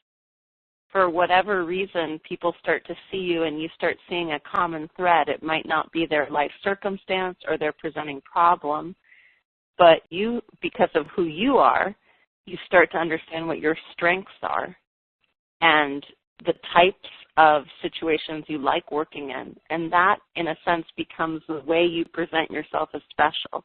You let it come forward through working, through not making these boundaries or niches or these kind of definitions of yourself that might be preventing you from going ahead? So it sounds to me that one quick thing. Many of the coaches like the variety of seeing all kinds of people, all different ages, all different situations in life. Go ahead, Mark. Now, what it sounds to me like you're second guessing yourself too much. That you're not allowing your gut or some part of yourself to just step in and say, I'm going to do this. So is there something that you're scaring? Is there something that you're doing to scare yourself off, or is there some consequence you're afraid of? Well, subconsciously, I'm sure there is, because I've been holding myself back, even though, I've gone to intuitive career coaches who have said, I'm a life path 5, and I'm all about freedom, expansion, inspiring others with my generosity of spirit, motivating, and having a sensual passion for life. And I don't know that it's anything consciously I'm doing, but I'm stuck. Listen, but yet I remain stuck. You need to make it concrete. So it sounds to me like you might be getting lost in the options because it's like one different philosophy or a different person or a different school or a different industry. And I think, what's important is sometimes just get your hands wet, just get into it. So I would recommend that you just take one of them and you assign an evaluation period to it that's substantial. Like, say, I'm doing this for 30 days, or I'm going to do this. I'm going to read. I'm going to go through a program for 30 days and just check it out. But actually do it. And then my other question is there something that you can do with your body that would give you a stronger sense of engagement? Do you run or do anything, like do you do push-ups, something to kind of so that you're pushing against something physically? Physically, I've been meditating. I've been doing the Silva method. I've really trying to be getting in touch with spirit. I did an 8-day residential course earlier this year to get in touch with spirit, and that seemed to work for a month and a half, 2 months, and now I'm back and I just feel stuck again. You so sound I think like what Mark is picking up on, if I could say, Mark, it sounds like you're picking up on the need to balance out all the amazing spiritual growth with an actual physical exercise or pattern interrupt. So as soon as you start feeling that emotion of stuck, which probably really does give you something, if you were to examine that feeling, you'd probably find that feeling stuck is a little bit addictive because it makes you get a little more connected with yourself. It gives you something comfortable to think about. It gives you a lot of stuff. And so at some point you got to say, but it doesn't give me the real stuff I need, what I really need. And then take action to get what you really need, if it's the career you want or the growth you want. So, are you there? So I work with people who have gone through hot yoga classes for a long time or have done spiritual practices for a long time. And even in the spiritual traditions, like in the Tibetan Buddhist tradition, there's a thing called lung, which is too much meditation, or too much meditation to the point that it starts to string you out a little bit, and it's harder to deal concretely with what you need to do. And the recipe for that is doing something physically that actually tires you and gets you more in your body and more in your here and now, because spiritual practices are important, and they also need to be balanced. Because it's possible to get too ethereal in your thinking, and it's very hard to latch down and to commit to something and then create results in the real world. Does that make sense? Yeah, it makes a lot of sense, and I think you've touched on something because I've got a lot of spirit in my life, and and I'm going from, one book to the next, one program to the next, Sedona, breathing, meditation, TM, you name it, and then just not, taking that next step in my career. So I'm hearing you say a physical recommendations on what you think would be something good? that gets your body tired. Okay. How old are you? I'm 48. All right. Are you in fairly good health? Fairly, yes. And a former runner. I did run a lot. Oh, great. Can't do it. Yep. Oh, running, or like just push-ups. Just tell yourself every morning you're going to do 100 push-ups. And if you have to break it up, you break it up. And you get to the point where your muscles are tired. And there's this funny thing that when your muscles are exhausted and you can't move them up further, you feel really in your body. And hey, it's okay if it takes 100 days to be able to do 100 push-ups. Just start. Yeah. That's a lot of push-ups. Yeah. I'm glad you said the point that, is, the point is, yeah. Does that make sense to you? And then just do one thing at a time, and just commit to saying one thing at a time. I'm going to try this. If you want to try, like this coaching program comes with 30 days. You can try it for 30 days, and then at the end of 30 days say, it wasn't for me, and that's totally fine. So you have 30 days, for instance, for this. And we give you a complete refund if it doesn't work for you. Yeah. But we get a complete refund. You get access to everything. But if it was something else, that would be fine too. But I think you're too much in the air, and you need to get back down to the earth in terms of your energy in which you attack this. I say attack. I'm trying to be forceful here for you, metaphor, but the way that you address this project that you have. Yeah, I mean, I know I've looked at a lot of your videos and the training that you offer for free, and some of the transformations that Tony does, specifically the one with Tani that he did years ago. It strikes me emotionally. It moves me, you guys. It does. Okay.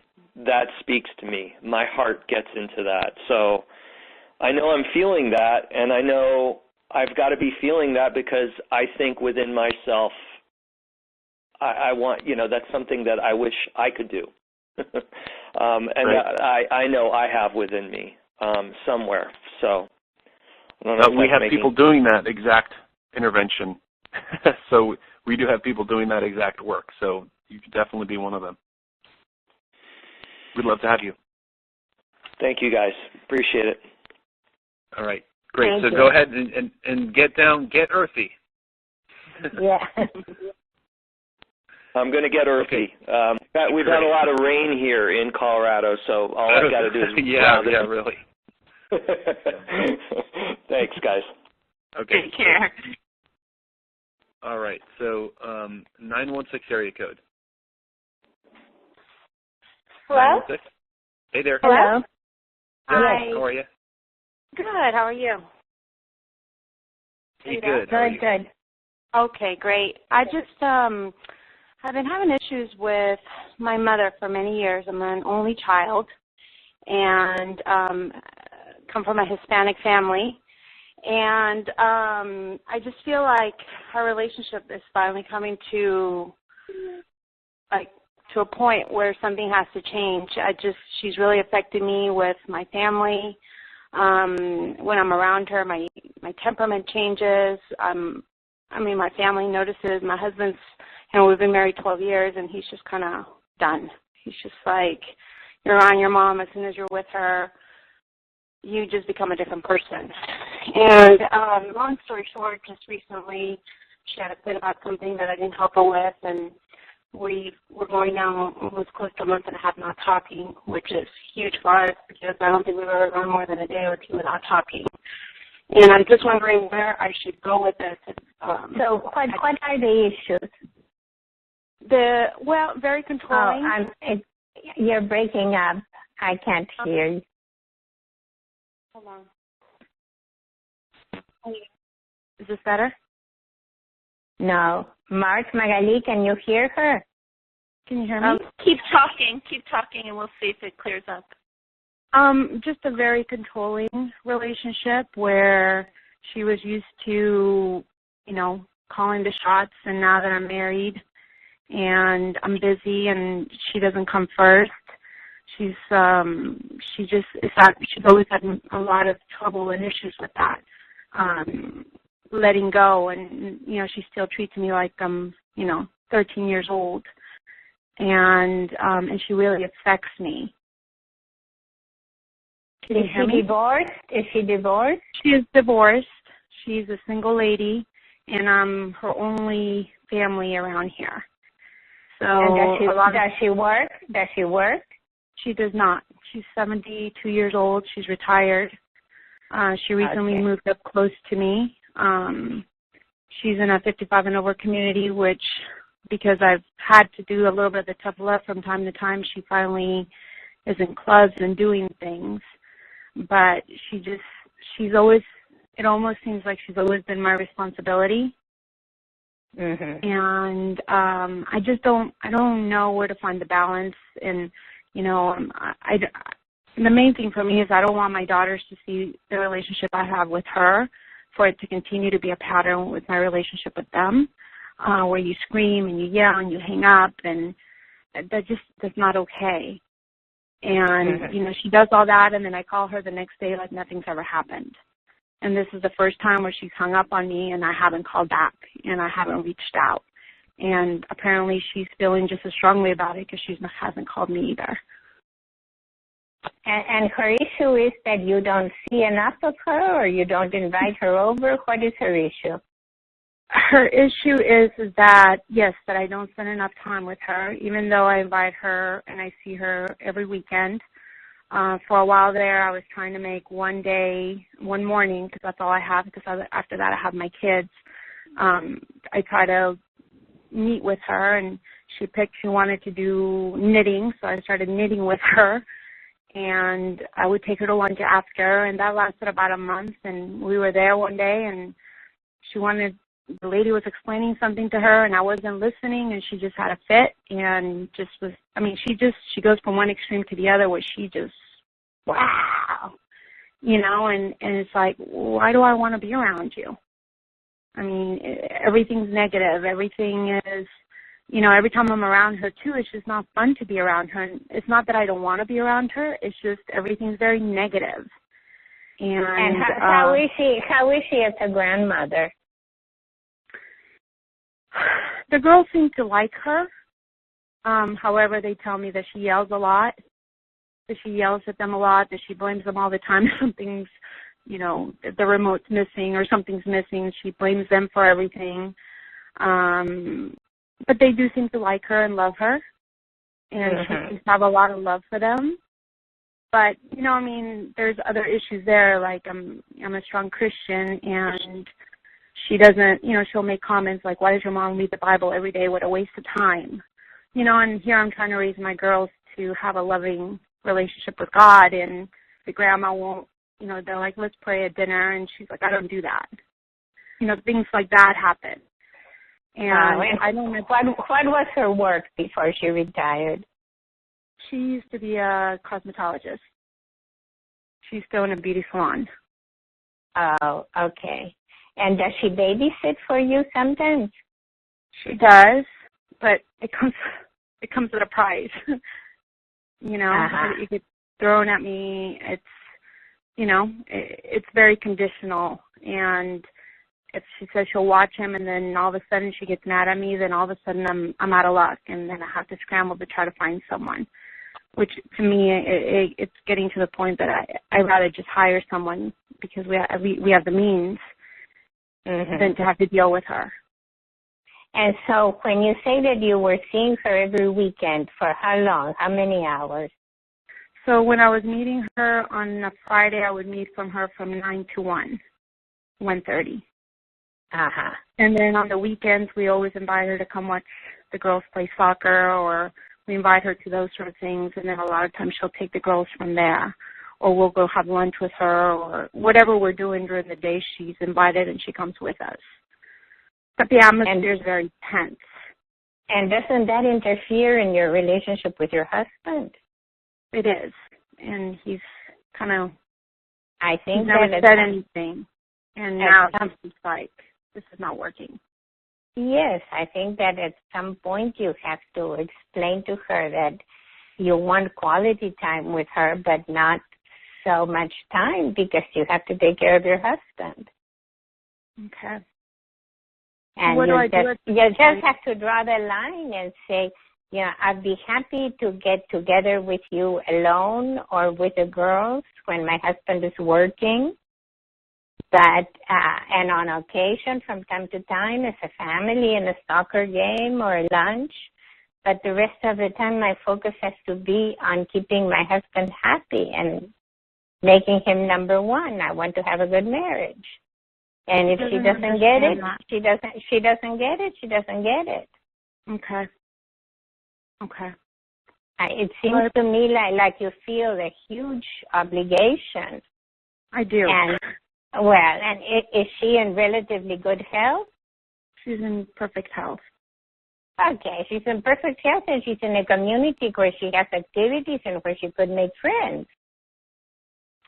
She has, but she feels that she makes me feel guilty about everything all the time. And so that it makes me not want to be around her when. Okay, but you don't want to have a serious conflict with your husband because she's always in the middle, so you've got to make a choice. Okay. It's just one of those situations in life where you have to make a choice, and maybe it will help her to be nicer. And what do I do at this point since I haven't talked to her in 5 weeks? In 5 weeks? Okay. Yeah. Well, pick a day that you would like to see her and call her and say that you would like to see her or that the children want to see her. What I would do is if the children want to see her, I would do everything possible to facilitate that. Because it's important to have a grandparent. Even if the grandparent has defects, every person has defects. Right. But it's much better to have a grandmother than not to have one. And so I would always facilitate when they want to see her or she wants to see them, do everything possible for that to happen. And I don't have a problem with that. I just... Right, but for her to spend time with a family or to spend time with you, you have to limit that. Okay. Especially if it makes it tense for your husband. It does. It does. And like I said, he's dealt with it for 12 years, and he's just at a point now that he's just right. I'm done. Right. This is not working, and when you're with her, our family does not do well. So it's not directly because of her, but because of your reaction to her. Mhm. Okay. I'm sorry. Can you repeat that?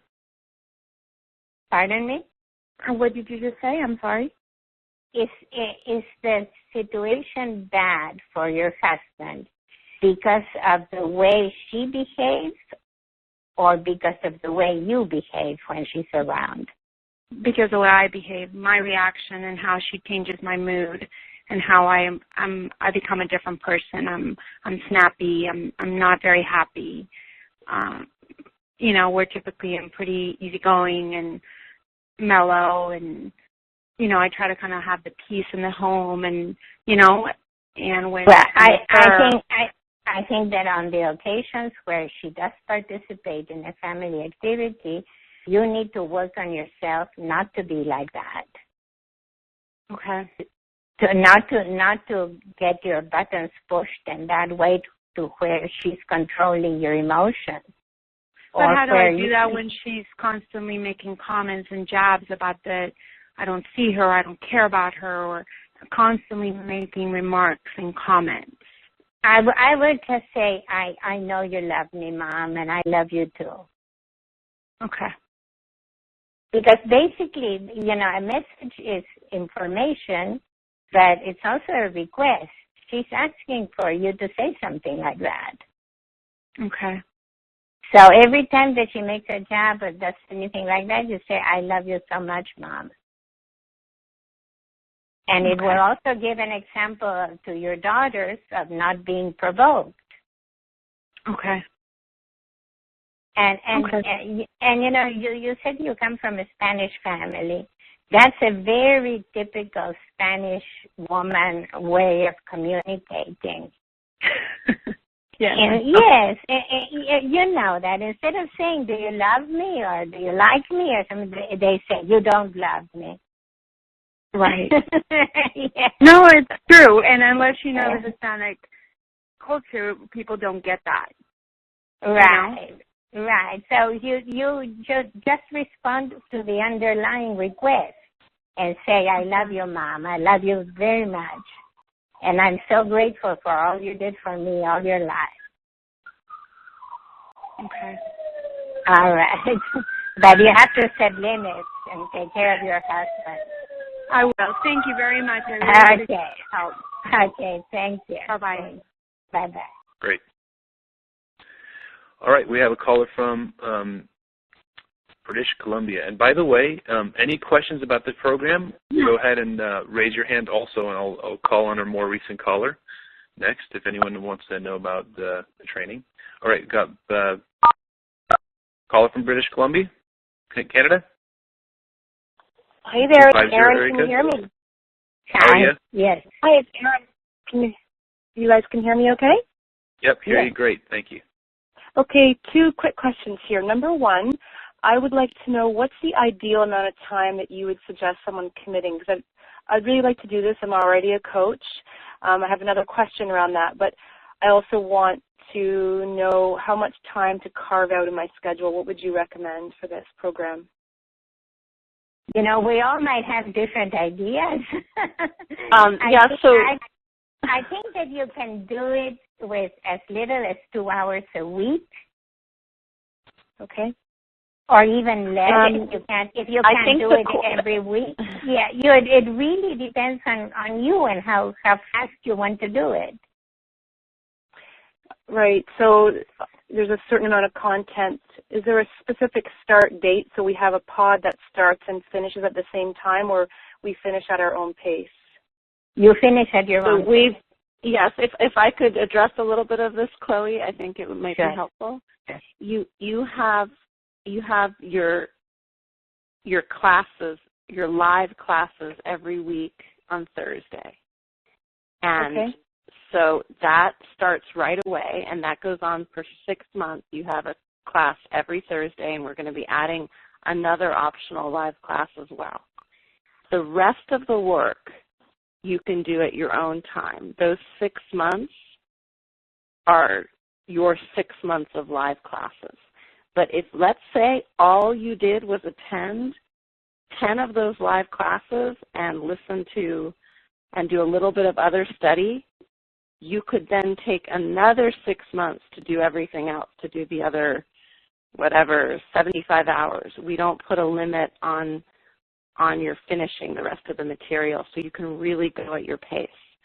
So if you told us a little bit right now about what would work for you, we could give you feedback if that would work. Some people are like, go ahead. Yeah. Oh, thank you. That's really helpful. Well, I am my own boss. I am a former counselor, school counselor, and now I'm a network marketer. I had a coaching business, but now I have a network marketing business. So what I do now is I'm coaching my team. Not necessarily people are not paying me for coaching anymore, but I'm coaching the people in my downline in my organization. So what I'm looking for are leadership skills and coaching skills to help me empower them to take more action. So I'm just hoping that this would be a good fit, right? So for people who have blocks around money and building a business and stuff. So do you think this would be a fit? Absolutely. I think it will really help you understand how to work with the people that are in your downline who you are essentially coaching them, right, to be successful. Mhm. I'm just picking up my kids in school. They just jumped in the car. That's okay. But the training will absolutely help you in coaching the people that you're working with, to bring them up, to elevate them, to help them get over whatever their blocks are, and to be able to, I think you mentioned having obstacles around charging or different setbacks. Yeah, that's what my intention would be. I mean, I have a set of tools that I use, but I'd like to add more to my toolbox, and even myself, because I'll find myself in overwhelm and inaction. So I'm ready to dig deep too, right? So, okay, well, my name is Erin, and I look forward to more. I'll follow you guys, and and I think I'll be registering. I've made an appointment to speak to somebody tomorrow. Okay. Okay, great, Erin. Welcome to Wonderful. the training. Welcome. And right to us. Okay. Yes, welcome to the training. Great. Thank you. Right. Bye, guys. Bye-bye. So the caller from the 808 area code. 808 ends in 3682. All right, I'm not hearing you. I have to move on to the next person here. Are you there? Hey, hello? Hey there, 808. Hey, can you hear me? Yeah, 808. Yeah, I hear you great. How are you? Hey, thanks. Thanks, guys, for hosting this. And I had just a couple questions, I guess, about your program, and then also just coaching in general. Because as of late, things have been pretty much a grind for me, just in my own personal life. Did I lose you guys, or are you still here? Yeah, we're here. I hear you. Okay. And, I guess, I've been sort of waiting for certain things in my life to line up before I make my next play or my next move to try and, create some momentum and, some progress. And things don't really seem to be getting any easier. Things are kind of compounding upon themselves, and, but I'm still working through it, and I still, at this point in my life, even though things are tough, I still feel pretty strong. And I've been able to make some forward movement, but, my marriage is not wrecked, but in a pretty tough spot financially. I've never been here before. My time is pretty limited. And I guess I'm just trying to sort of paint the picture, because I'm trying to figure out whether or not, coaching is something that, I should look into, or, would you say, no, first, fix yourself, and get yourself in line before you try and help other people? I don't know if that question makes sense. No, that's not a good idea. I think that to think that you have to fix yourself first and then do something in your life that is your calling or your mission or the work that you want to do, no. When you're doing something meaningful and interesting, that is part of fixing yourself. Mm-hmm. And especially this program where you see so many examples of people going through a hard time and being able to transform their lives, so that everybody that is in that training learns not only about how to help others, but how to improve their own lives. I just wonder, when do you know it's time? When could you ever say, okay, I'm ready? Like now, now I should, or is there such a thing? I don't know. I think that in terms of any program of growth and learning, now is the right time. If not now, when? Well, I don't know. I don't know what I've been waiting for, really. Yes. But I feel very strongly about coaching. I know what it's done for me in my life. But the people that have influenced me, have in a way sort of led by example. And the people that I listen to, and I mean the people that I really listen to, they have their stuff together. You know what I mean? They have their families, they have their their businesses, they have their life. No, everybody has ups and downs. Everybody has times of trouble in their marriage and with their finances. Absolutely everybody. You just don't hear about it. So you can't think like that. Life is peaks and valleys. If you keep comparing yourself to those people, you're never going to feel like you're ready. You have to stop that. Yeah. You have to think that the areas of your life that you need change in, there's probably something critical that you just have not known that it was there, that it was needed. So when you have a relationship issue, 90% of the relationship issues are that one where you're just not picking up on something that after you understand it would be like a head-slapping emission, like, oh my gosh, I can't believe I didn't even get that. Well, I have those consistently, and I think it's just one of those. But I think once you get the perspective, I mean, it sounds to me like your heart is there. You need to be. Yeah. I think you need the commitment. And when I hear you say now it's time, I hear you have like a totally different vibe than when you start saying, oh, I don't know, and there's other people and all these things, and it's hard. And, you understand? Mm-hmm. I think you need to think what brings you strength. Whether you take this program or not, you need to think about what's going to bring you strength physically. And when I heard you say the word now, I thought that you actually sounded like you had something coming up. Well, does that make sense? I do actually. I have a pretty big mile marker in my life, a couple of them here in the next couple of weeks. And, I know, things happen for a reason, and, it's all in God's timing, but the way things have lined up for me, I feel like I need to do something. And this is something that's been calling to me.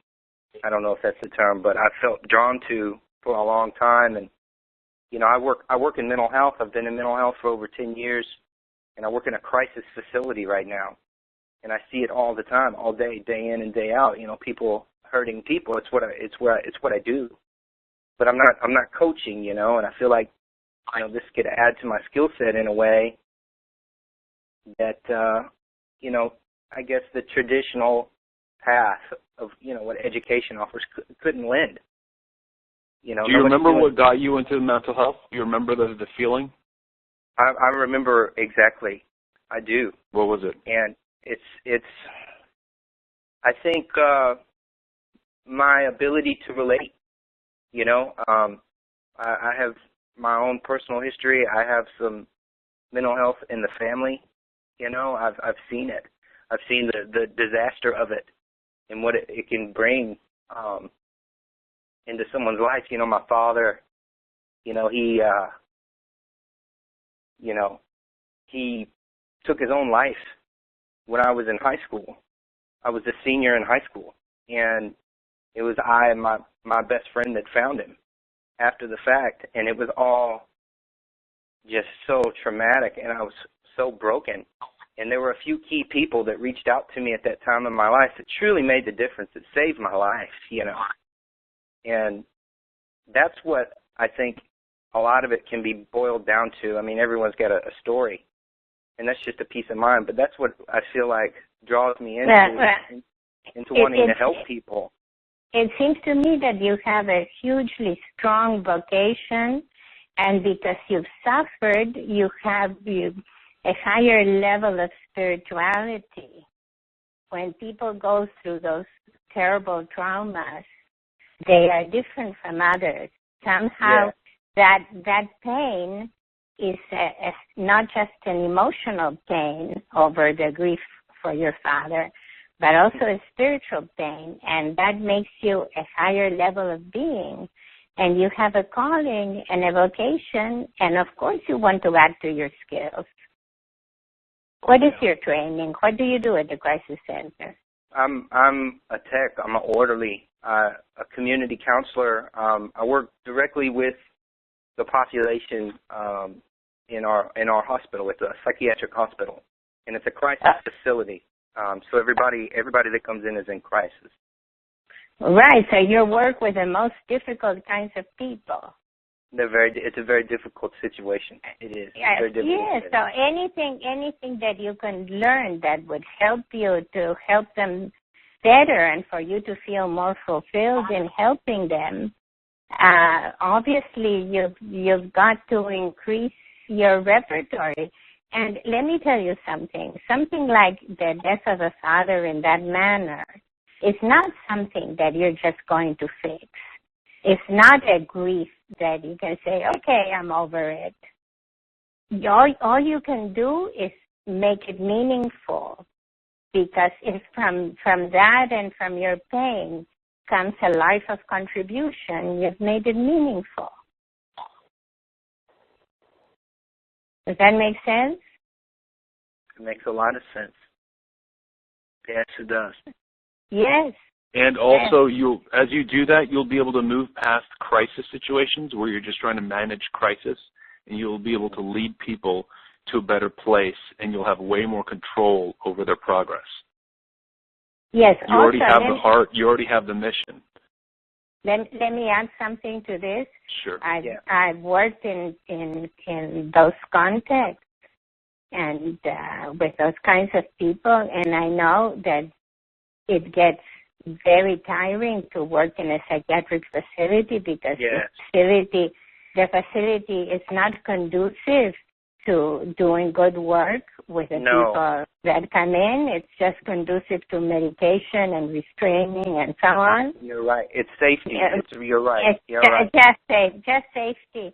And so eventually you're going to want to work with a different population, and the training will enable you to do that. That's exactly where I'm at. I wouldn't have known how to say it, but that's exactly where I'm at. I'm at the point now where, I feel like I've had some real experience in the trenches, and I've seen just how far this thing can go. And now, I want to contribute. I want to do more. I want to add to my skill set. And work with a different population, because I think it's enough. Yeah. Yeah. I guess it's just, I have these doubts, and I guess I just got to push through. I have these own doubts about myself. When you have doubts about yourself, you have to say to yourself, what's your name? My name is Tate. Tate. Tate, you have to say, Tate, you're being selfish. The word self-doubt has the same origin as selfish. You're just being selfish. You're thinking about yourself instead of thinking about the people that you could be helping. Because you definitely have the heart and the empathy. You just need some techniques. I do. Stop thinking about yourself and think, I've got to learn this because I can help people and I want to help people. It's not about you. It's about the people that need you. I feel like I have to. I feel like this doesn't just happen. You're right. I have to do something. So stop being selfish. That's how I overcame my stage fright. I was very scared of talking to groups. And I began to just say to myself, Chloe, don't be selfish. It's not about you. You have to teach these people something that will help them to help hundreds of other people. And I just kept saying to myself, it's not about me. And I overcame the shyness. So that's what you have to do. So just remember, Tate, don't be selfish. That's what you're going to say to yourself. Okay. All right. And thank you for your work. It's wonderful that you've been working with those people and doing the best that you can. Thank you. Thank you. Okay. All right. Thank you. Great. I hope you can join. All right. So we have a caller from Skype caller, actually. Skype? Hello? Hi there. How are you? It's me. Hello? Hello? Hello? Oh, man. Hello? All right. I'm sorry. That was not working. Let's try 909 area code. Hello? 909? Hello? Yep. Hi there. Hi there. Yes. Hi. Thank you for this opportunity to speak with you. I have a situation where I was faced with an illness. I was diagnosed with cancer 8 years ago. And can you hear me okay? Yes. Very great, yep. Okay, good. And it was because of Tony Robbins that I was able to make a tremendous shift in my life. He had an interview with a doctor on one of his programs. It was called Power Talk, about health and how someone can transform their health by living a certain way. Well, luckily at that time, somebody gave me that program and I listened to it, and I contacted the doctor and I consulted with him. And after my surgery, I started doing the program, and things developed, and it turned out I worked with this doctor for a couple of years, and it transformed my life. It changed my life totally. Well, now I'm a health coach, and I coach people on how to be healthy and how to do it in the natural way through nutrition and exercise, and even people who are sick with cancer and other diseases on how to reverse their condition and how to live a healthier life. And it's very fulfilling, and I absolutely love it. And I feel like through my disease or through my sickness, I discovered my life's calling, you know. Yes, that's wonderful. I love it, and I can't imagine doing anything else. It's like I feel like this is what I've been waiting for all my life, crazy as it sounds. It was through cancer that I discovered my purpose, you know. Mm-hmm. But what I keep running into is the limitation. This is so big, and I feel like, you know, it takes so much to do. I cannot do it alone, and I always have this feeling that I need a partner, or I need someone that could work with me so that I could take it even to more people and to, you know, to affect and impact a bigger number of people. Does that make sense? Yes, absolutely. And do you know somebody that could work with you? No, I don't. Well, you know, I don't want to sound like I'm pushing you into the training, although we would love to have you in the training. We have many, many people that do that kind of work that are training with us. And we have a whole community that talks to each other. And they're forming groups. And I'm sure there's going to be a group oriented to the kind of work that you do. And that way you could meet people that could become your partners. Magali, you probably can speak better to how those groups are being formed. Well, there's many different ways that our students get together. So one of them is discussion groups. Every week we have several discussion groups offered where students get together and talk about the content that we're teaching, and they get to know each other that way. Then they also meet on a Facebook group. We have a directory, which will be live soon on our site, where you can find everyone in your area or your area of interest. And then we also have a sign-up on our website when you're our student, where you sign up to work with another student where you take turns coaching each other. And that's really a fantastic way to make that kind of lifelong friend or work partnership. I get emails all the time telling us just how incredible their study buddy coach was at Robbins Madonna's training, how they work together, and now they're going on to support each other way after the training.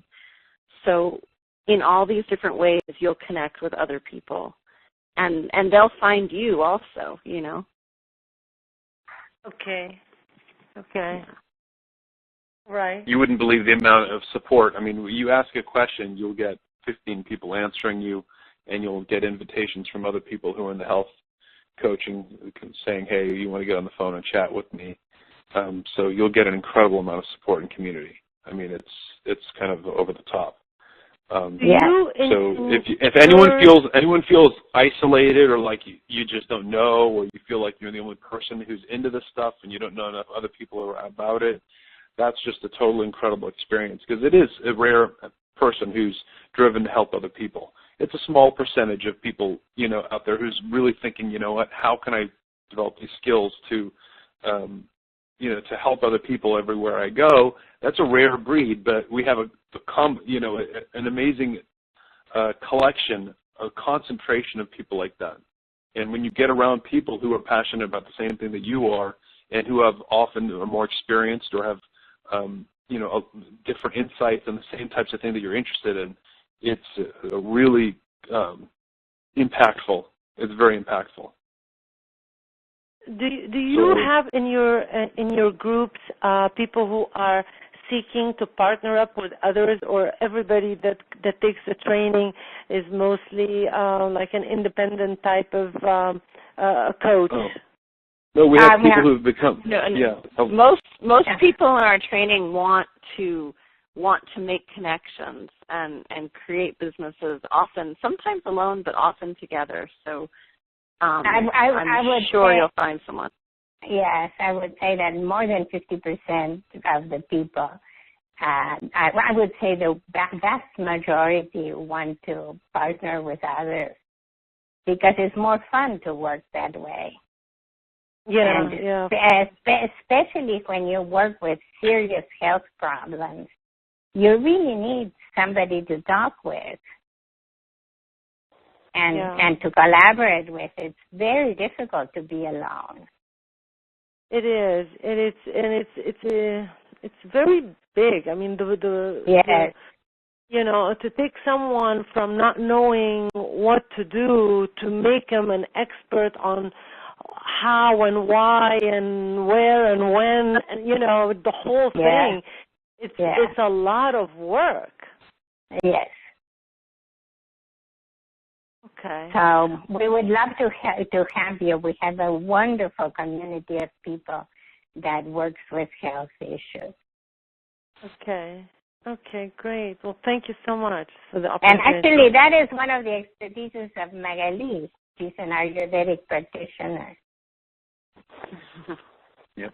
Hi, me. I'm one of the teachers in Robbins Banana's training, and my background is in Ayurveda and helping people with health. And so then I incorporated that into strategic intervention. So great. Okay. Great. Yeah. So I'm always here for you. So when you join, please send me an email as well. Okay. All right. Okay, great. All right. Thank you. Wonderful. Thank you. Thanks. Bye. Bye. So I have a call from the 954 area code. 954. Yes. Can you hear me? Yep, I hear you great. Yes. Hi, my name is Brian, and I'm actually here in Houston, and I'm a clinical social worker, and I've been doing some coaching for the last few years. It's been about 16 months that I'm just working for myself. But from the time I was really young, I've had this overwhelming feeling that I could make a huge contribution, to help better the world and helping people. And it's really kind of, I'm sure many of you can relate to this, that sometimes that feeling, that intuitive feeling of a sense of purpose is almost overwhelming at times. Kind of the idea of what is our biggest fear, not that we are inadequate, but that we are powerful beyond measure. And I notice now in working for myself, especially for the last 16 months, it's always been if I have a set schedule in terms of clients and such, it's fine getting up. But I notice that it's a little harder for me to get up in the morning when I don't have a set schedule in terms of actual clients, because this overwhelming feeling comes over me. And I've been struggling to find a really good pattern interrupt that can get me over this hump, and just seeing if you had any thoughts.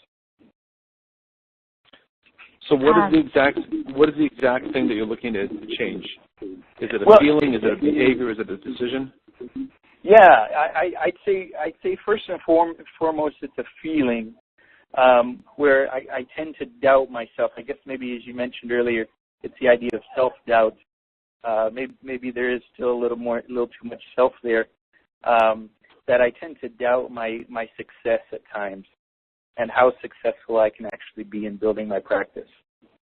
All right. Now, a little bit of doubt is healthy.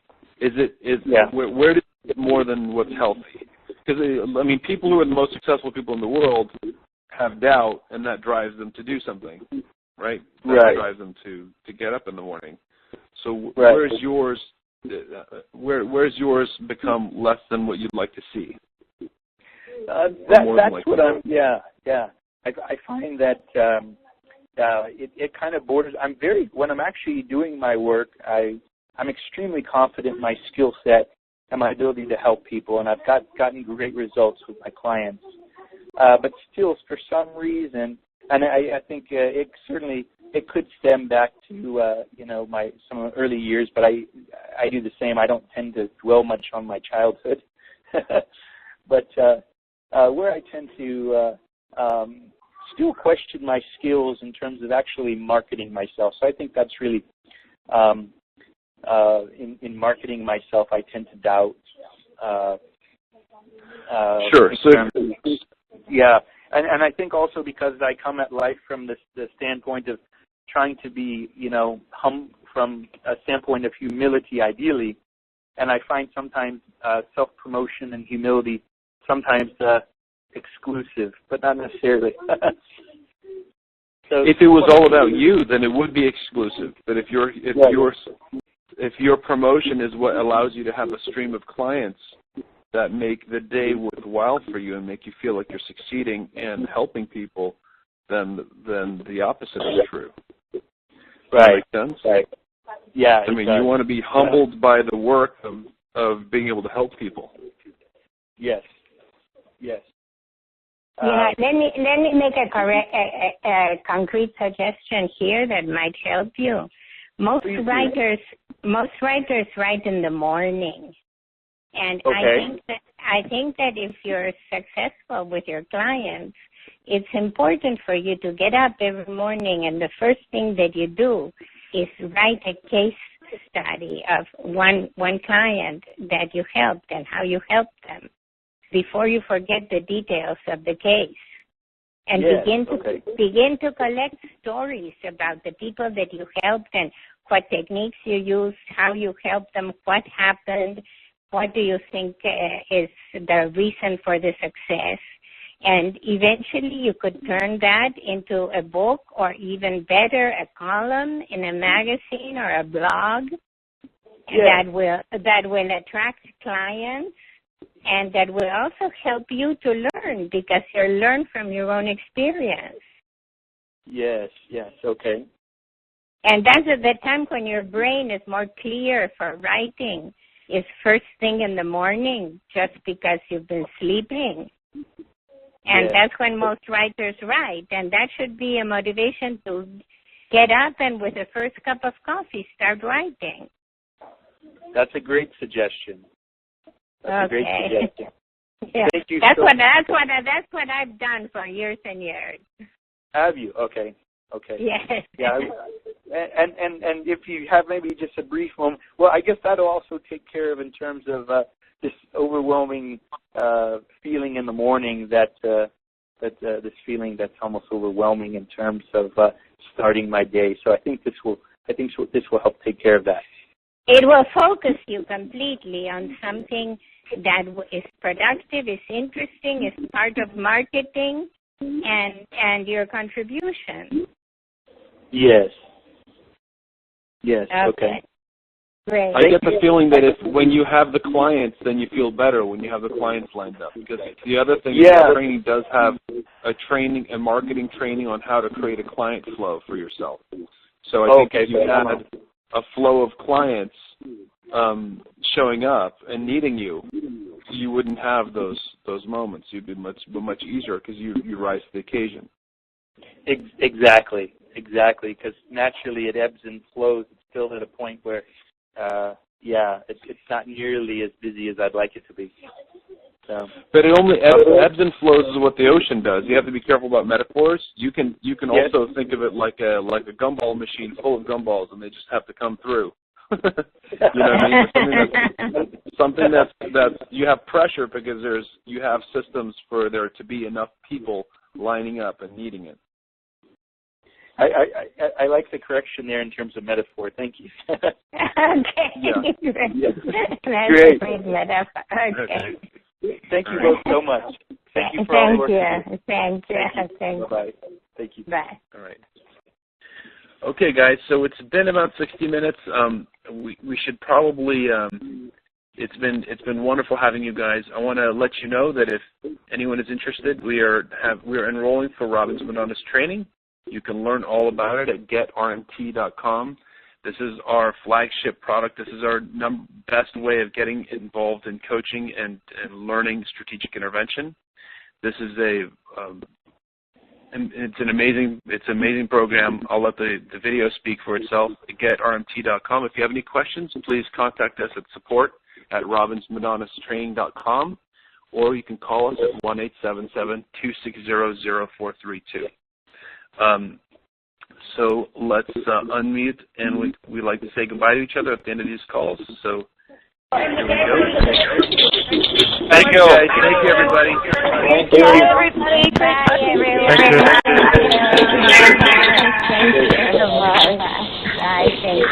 Bye. Thank you. Bye.